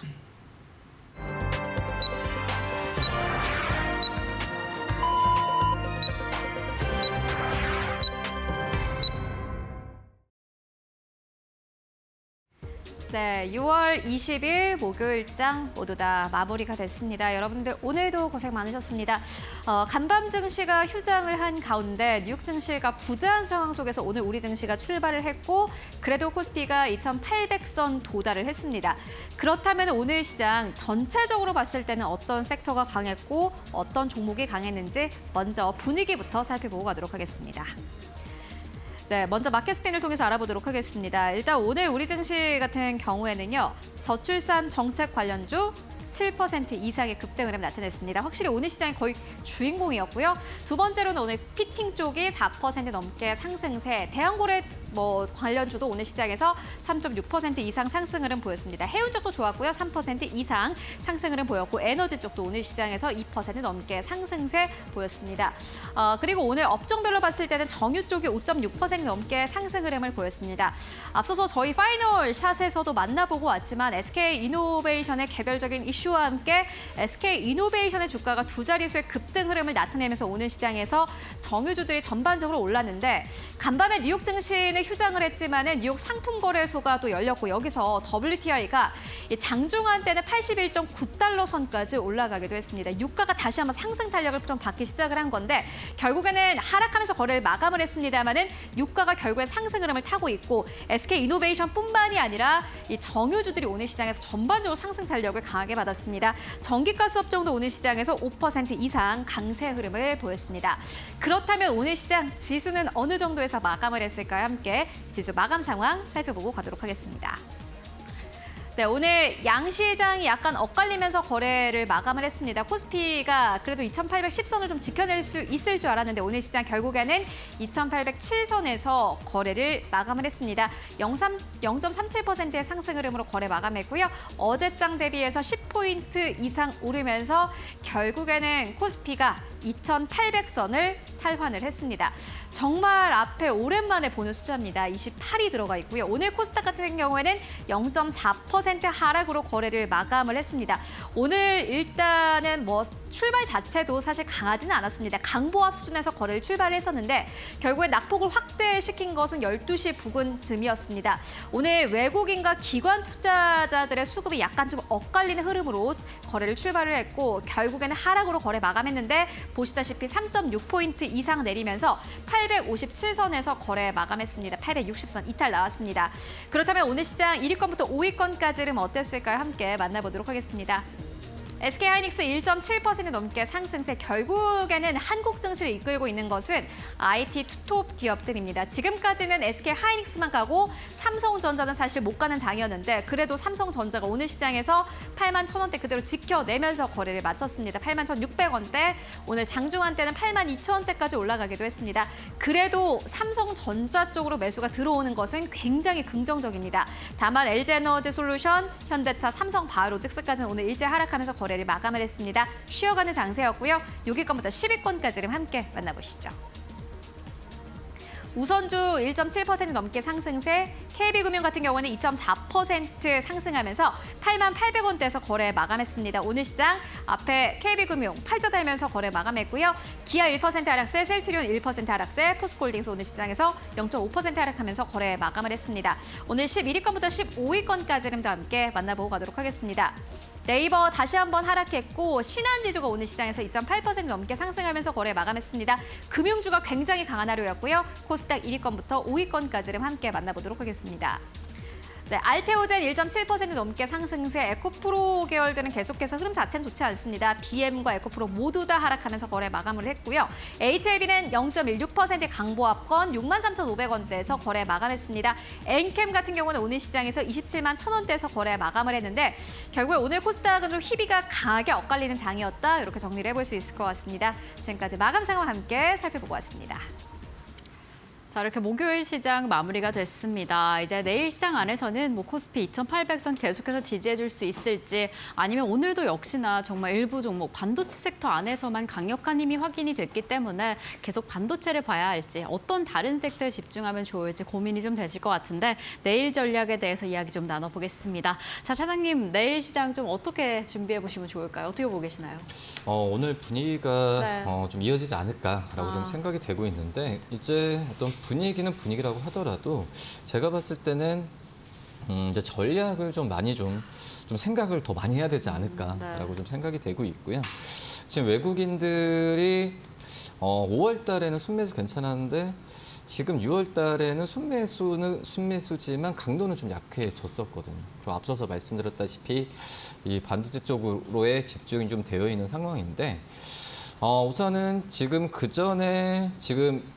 근데 어쩔 수 없는 게 삼성전자와 SK하이닉스에 대한 추정치가 가장 좀 이 얘기가 많이 나와주고 높아지고 있는 상황이기 때문에 다른 섹터는 이 상승에 대한 시적 추진의 상승이 제한적으로 가고 있거든요. 뭐 그런 점에서 수급이 쏠리는 부분은 전 당연하다고 지금 생각이 되고 있지만 근데 우선은 그 해외 쪽에서 그러니까 미국의 이 모건 스탠리나 이런 증권사들 같은 경우에도 이 우리나라 쪽에서의 그 시적 추정에 대한 부분을 그 전부터 좀 얘기는 나와주고 있는 상황이지만 지금 약간의 선행 성장률이나 여러 가지 면에서는 약간 좀 정점에 올라온 기분도 좀 있거든요. 뭐 그런 걸 봤을 때는 이 외국인들의 계속 사고 있지만은 이거에 대한 차익에 대한 부분도 한번 생각을 해야 된다. 그렇기 때문에 제가 말씀드리는 부분은 차익에 대한 부분을 대비하면서 이 종목들이 현금화하자라는 부분이 아니라 이 순환매 장세에 대한 부분을 대비를 해야 되는 게 아닌가 개인적으로 생각이 되고 있고요. 지금은 삼성전자와 SK하이닉스가 주도주격으로 좀 가고 있긴 하지만 언제든지 이 종목들과 섹터에 대한 부분은 바뀔 가능성이 있다라고 좀 생각이 되고 있고 그런 점에서 본다고 한다면 생각보다는 외국인 어떤 투자 주체가 좀 덜 들어와 있고 시적 추정치나 여러 가지 부분에 있어서 흐름이 좀 좋아지는 그런 섹터에 대한 관심을 좀 가져야 되는 게 맞다라고 좀 생각이 되고 있는데 뭐 대표적으로 본다고 하더라도 뭐 임식료가 저는 가장 어떤 시적 추정치가 대표적으로 올라오는 그런 섹터라고 지금 생각이 좀 되고 있고요. 그리고 이제 뭐 인터넷 관련된 이런 기업들 같은 경우에도 주가가 이 바닥에서 지금 올라가는 구조가 좀 눈에 띄게 나타나주는 그런 상황으로 가고 있기 때문에 또 항공 뭐 이런 기업들에 대한 좀 조금씩이라도 좀 그 적극적인 어떤 삼성전자, SK하이닉스를 매수하는 것보다도 이런 종목들을 좀 담아보는 전략도 나쁘지 않다. 그리고 섹터 내에서도 신고가를 많이 가는 종목들이 있거든요. 그런 종목들은 저는 어떻게 보면은 IT를 제외한 다른 종목들은 섹터의 종목들은 더 갈 확률이 높다고 판단되고 있기 때문에 그런 기업들은 계속 매수하는 전략도 괜찮지 않을까 판단됩니다. 네, 삼성전자와 SK하이닉스 계속해서 상승을 하고 있고 그 기술력에 대해서 사실 상승의 힘에 의심할 여지는 없는 것 같습니다. 그럼에도 불구하고 이 순환매 장세에 대해서 대비하는 전략은 꼭 필요할 것 같은데 이 종목 섹터는 언제나 좀 바뀔 가능성이 있으니까 지금 사장님이 이야기해 주신 것처럼 이제는 실적을 기반으로 저평가된 기업들, 뭐 음식료라든가 인터넷, 항공 위주로 조금 더 관심 있게 살펴보시면 어떨까라는 생각이 듭니다. 또 어떤 종목 공략주로 잡아주셨을지 잠시 후에 체크를 해보도록 하겠고요. 자, 과장님은 이제 내일 시장 어떻게 보고 계실까요? 네, 우선 오늘 정말 한 2년여 만에 네. 코스피 지수가 2,800선에 이제 도달을 했습니다. 그래서 어떻게 보면 좀 의미 있는 뭐 하루였다라고 할 수가 있겠는데요. 근데 사실 뭐 오늘 뭐 강한 상승세는 없었습니다. 그러한 이유가 지금 이제 코스피 지수가 2,800선까지 도달하는 데 있어서 가장 결정적인 기여를 한 거는 바로 이제 최근의 장세, 전차 장세라고 흔히 일컬어지고 있는데, 즉 반도체와 자동차 업종, 이제 시가총액 상위를 차지하고 있는 이들 업종의 강세가 이어지면서 뭐 지수 상승을 그동안에 이끌었었다라고 볼 수가 있겠습니다. 그런데 오늘은 이제 뭐 자동차라든지 반도체가 쉬어가는 흐름이 나왔지만 역시 좀 업종별 그런 순환매 장세가 또 활발하게 펼쳐지면서 그동안에 좀 소외받았었던 뭐 바이오라든지 또 뭐 게임 업종이라든지 이러한 업종들이 오늘도 강세를 보인 것이 특징이다라고 볼 수가 있겠습니다. 그래서 당분간은 이러한 좀 업종별 좀 순환매 장세와 더불어서 이제 개별 이슈에 따른 그런 종목 장세가 계속해서 이어지지 않을까 그렇게 보여주고 있는데요. 오늘도 보면 이러한 어제 정부의 그런 저출산 대책 발표와 더불어서 오늘 이제 저출산 관련주들이 좀 일제히 또 강세의 흐름을 띄었고요. 일단 다음 주가 또 이제 2분기가 이제 마감되는 이제 6월 마지막 주이기 때문에 이제 다음 주를 기점으로 해서 이제 본격적으로 2분기 어닝 시즌에 이제 돌입한다고 할 수 있겠습니다. 그렇기 때문에 이제 시장의 시선은 2분기 실적 발표에 좀 이제 계속해서 이제 초점을 맞춰질 것으로 보여지고 있고요. 그로 인해서 이제 섹터별 좀 차별화 장세가 좀 나타나지 않을까 그렇게 보고 있습니다. 그래서 지금 시점에서는 역시나 이제 2분기 좀 이제 실적 최근에 보게 되면 영업이익 컨센서스가 상향되고 있는 그러한 업종을 좀 관심 있게 좀 봐야 되지 않을까 싶은데요. 대표적으로 뭐 반도체 업종을 비롯해서 뭐 IT 가전이라든지 이런 자동차 업종, 최근에 어떻게 보면 좀 주도 섹터라고 할 수가 있겠죠. 이들 업종이 다시 한번 이제 2분기 이제 어닝 시즌에 이런 실적 모멘텀이 좀 부각될 수 있는 그러한 시점이기 때문에 뭐 계속해서 좀 주목을 해봐야 되지 않을까 그렇게 보고 있습니다. 네, 과장님께서도 역시나 또 업종별 순환매 장세에 대해서 체크를 해주셨습니다. 개별 이슈에 따라서 그 순환이 되고 있는 흐름이 확인이 되는데 오늘 시장 안에서 좀 떠올랐던 게임, 바이오 관련주 앞으로 또 어떻게 흘러갈지 체크해 보시면 좋을 것 같고 그리고 또 벌써 실적 시즌이 다가오고 있습니다. 이 실적에 따른 차별화 장세 어떻게 보여질지 저희와 함께 체크해 보도록 하겠습니다. 자, 그렇다면 이제 이렇게 다가오는 시장 안에서 어떤 종목을 공략주로 삼아야 할까 가장 궁금해하고 계실 것 같은데 차장님은 내일 어떤 종목 공략하면 좋겠다라고 공략주로 가져오셨을까요? 크래프톤을 말씀을 드릴 크래프톤, 텐데 네. 주가 많이 올라가서 부담스럽다고 아하. 생각할 수도 있겠지만 네. 앵커님께서 방금 말씀하셨듯이 어떻게 보면 실적에 따라서 주가가 가는 거는 정말 좋은 현상이거든요. 그런 점에서 지금 현재 이 크래프톤이 이 게임주 안에서도 안정적인 실적을 내놓는 현재 상황인데 2분기 영업이익 같은 경우에도 지금 1,800억 이상까지도 추정치가 올라가고 있는 상황입니다. 물론 이제 배틀그라운드에 대한 힘이 크다라고 좀 생각이 되고 있고요. 근데 이 배틀그라운드도 우리나라 쪽에서의 매출보다도 지금 미국 쪽에서의 매출 부분 때문에 이런 매출과 영업이익에 대한 추정치가 높아지고 있는 상황인데 뭐 그만큼 이제 배틀그라운드에 대한 호응도 높은 게 장점일 수는 있겠지만 한편으로는 이 배틀그라운드 쪽에서 매출 의존도가 높다는 점은 단점일 수도 있거든요. 그런 점에서 이제 이 크래프톤도 많이 노력을 많이 하고 있어요. 3분기와 또 4반기 때도 이제 뭐 다크앤다크 같은 여러 신작에 대한 부분에 드라이브를 많이 걸고 있는 그런 상황이라고 좀 볼 수 있겠고요. 뭐 그런 점에서 본다고 한다면은 이 크래프톤의 어떤 안정적인 배틀그라운드의 수익 플러스 어떤 신작에 대한 모멘텀이, 그러니까 신작이 바로 이제 시작이 잡힌다는 것보다도 이 모멘텀에 대한 부분이 주가에 좀 녹아들게 된다고 한다면은 크래프톤은 잠시 쉬어갈 수도 있겠지만은 지금 현재 가격에서도 다시 한번 좀 올라갈 가능성. 증권사들도 지금 30만 원, 이 33만 원, 33만 원까지 추정치를 가지고 있는 상황이기 때문에 지금 현재 가격에서도 좀 괜찮지 않을까 판단됩니다. 네, 그럼 차장님은 목표가 얼마로 보고 계실까요? 1차적으로는 32만 원 말씀을 드릴 텐데 네. 저는 증권사들이 크래프톤의 목표 주가를 높일 거라는 생각이 들고 있거든요. 네. 뭐 그렇기 때문에 32만 원까지도 충분히 무리가 없지 않을까라고 생각이 됩니다. 네, 차장님께서도 크래프톤 목표가 32만 원으로 잡아주셨습니다. 신작 모멘텀도 그렇고 실적 측면에서 좀 기대가 된다라고 잡히는 상황이어서 이 종목 얼마나 더 상승하게 될지 계속 지켜보시면 좋을 것 같고 과장님께서도 또 딱 이렇게 게임주를 잡아주셨습니다. 과장님 어떤 종목 보고 계시나요? 네, 저도 어떻게 보면 오늘 공교롭게도 네, 이제 게임 그러게요. 업종 중에서 이제 펄어비스를 오늘 선택을 해봤는데요. 최근에 이제 게임주들이 시장에서 다시 한번 좀 주목받고 있는 것으로 그렇게 좀 보여주고 있습니다. 그래서 앞서 말씀해주신 것처럼 크래프톤 같은 경우에도 최근에 계속해서 주가가 이제 고공행진을 좀 거듭하고 있는데요. 일단 지금 게임주에 대해서 시장에서 그동안 좀 장기간 이제 소외를 받았던 게임 업종에 대해서 최근에 시장이 좀 시선이 좀 달라지고 있는 상황이고, 특히나 이제 펄어비스 같은 경우에는 이제 8월에 이제 게임스컴 2024 개막을 앞두고서 이러한 붉은 사막의 그 출시에 대한 좀 기대감이 계속해서 좀 부각이 될 수 있는 시점이다라고 볼 수가 있겠습니다. 그로 인해서 최근에도 꾸준하게 좀 주가 상승세가 나타나고 있고요. 또한 더불어서 뭐 아시다시피 이번 달 초에 이제 검은 사막 PC가 이제 중국 외자반호 발급을 받으면서 연내 이제 하반기에 출시가 좀 가능할 것으로 그렇게 좀 전망이 되고 있습니다. 그래서 이 두 가지 모멘텀이 역시나 지금 주가 상승에 좀 원동력으로 좀 작용하고 있는 상황이고요. 하반기에는 또 앞서 말씀드린 게임스컴과 더불어서 뭐 지스타 같은 이러한 추가적인 이러한 모멘텀이 계속해서 지금 이어지는 그러한 상황이기 때문에 지금 시점에서는 하반기 좀 기대주로서 게임주 내에서 펄어비스를 좀 주목을 해보면 좋지 않을까 그렇게 보고 있고요. 그래서 목표 주가로는 한 20% 정도 주가 업사이드를 좀 열어놓고 좀 중기적 관점, 한 8월 이제 게임스타까지는 아직 시간이 좀 남아있기 때문에 그때까지 계속해서 좀 모멘텀이 부각이 될 수 있는 시점이기 때문에 한 20% 정도 업사이드를 열어놓고 한 목표 주가는 한 5만 원 정도 선까지 보시면 좋지 않을까 그렇게 보고 있습니다. 네, 펄어비스 지금 상승이 확인이 되는데 성장이 더 기대가 된다라고 이야기를 해주셨습니다. 이 종목 얼마나 더 상승할 수 있을지 하반기까지 계속 지켜보시면 좋을 것 같고요. 그럼 저희는 오늘 두 분과 여기서 인사드리겠습니다. 오늘도 감사드립니다.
계속해서 이데일리 TV 뉴스입니다. KGC 인삼공사가 우리나라 건강기능식품 기업을 대표해 아시아 10개 국가의 안전관리 노하우를 전수했습니다. 홍삼 제조 전초기지인 부여공장에서 우리나라 건기식의 우수한 품질과 안전성을 알렸는데요. 보도에 문다혜 기자입니다. 그제 충남 부여에 위치한 KCG 인삼공사 부여공장.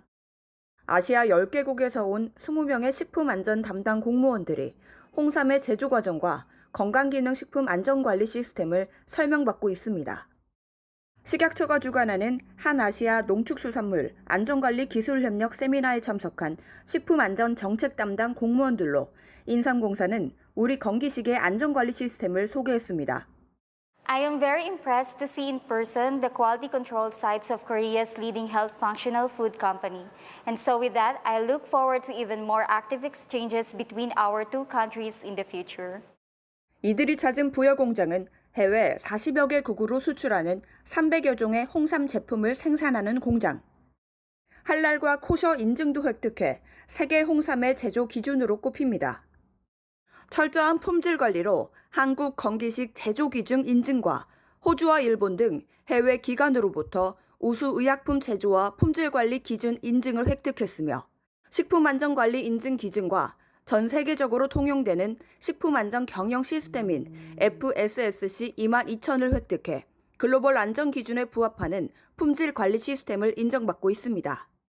이번 방문은 전 세계에 우리 건기식의 우수한 품질과 안전성을 알리는 계기가 됐다는 평가입니다. 각국의 식약처 관계자들께 한국을 대표해 우리 회사의 세계적인 건강기능식품 기술력을 보여드릴 수 있어 큰 자부심을 느낍니다. 앞으로도 최고의 기술력과 철저한 품질 관리를 통해 K건기식의 세계화에 앞장서겠습니다. 한편 식약처는 한아세안 FTA에 따른 경제협력의 일환으로 지난 2008년부터 아시아 국가들과 농축수산물 안전관리 협력 사업을 실시하고 있으며 이번 세미나는 오는 21일까지 진행됩니다. 이데일리TV 문다입니다. 은행과 보험사들이 조성하는 최대 5조 원 규모의 프로젝트 파이낸싱 공동대출 신디케이트론이 오늘 공식 출범했습니다.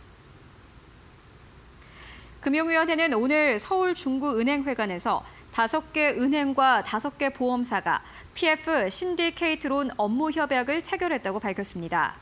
신디케이트론은 PF 경공매 매입 자금을 빌려주기 위해 은행과 보험사가 공동으로 조성하는 대출로 참여 금융회사는 우선 1조 원 규모의 신디케이트론을 조성해 PF 시장의 민간 수요를 보강하고 향후 시장 상황에 따라 최대 5조 원까지 확대합니다.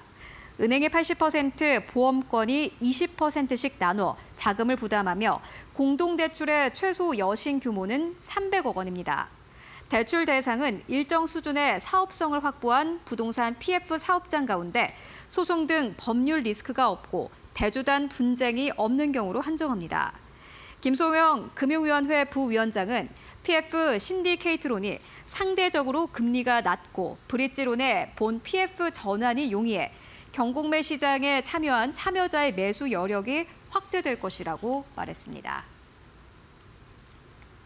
반도체, 운수업 등의 호조로 올해 1분기 국내 기업들의 성장성과 수익성이 개선됐지만 중소기업과 일부 업종을 제외한 기업들은 오히려 더 부진했습니다. 외부감사 대상 법인 기업 22,962개 1분기 매출은 지난해 같은 기간보다 1.2% 늘었습니다. 제조업의 매출 증가폭이 작년 4분기보다 더 커졌고 그중 기계, 전기전자 업종에서 매출 증가가 두드러졌습니다. 하지만 비제조업의 매출은 1년 전보다 1.6% 줄었습니다. 또 전체 조사 대상 기업의 1분기 영업이익률은 지난해 1분기에 2배 가까이 이르렀지만 중소기업의 영업이익률은 1년 전보다 더 낮아졌습니다. 지금까지 이데일리TV 뉴스였습니다.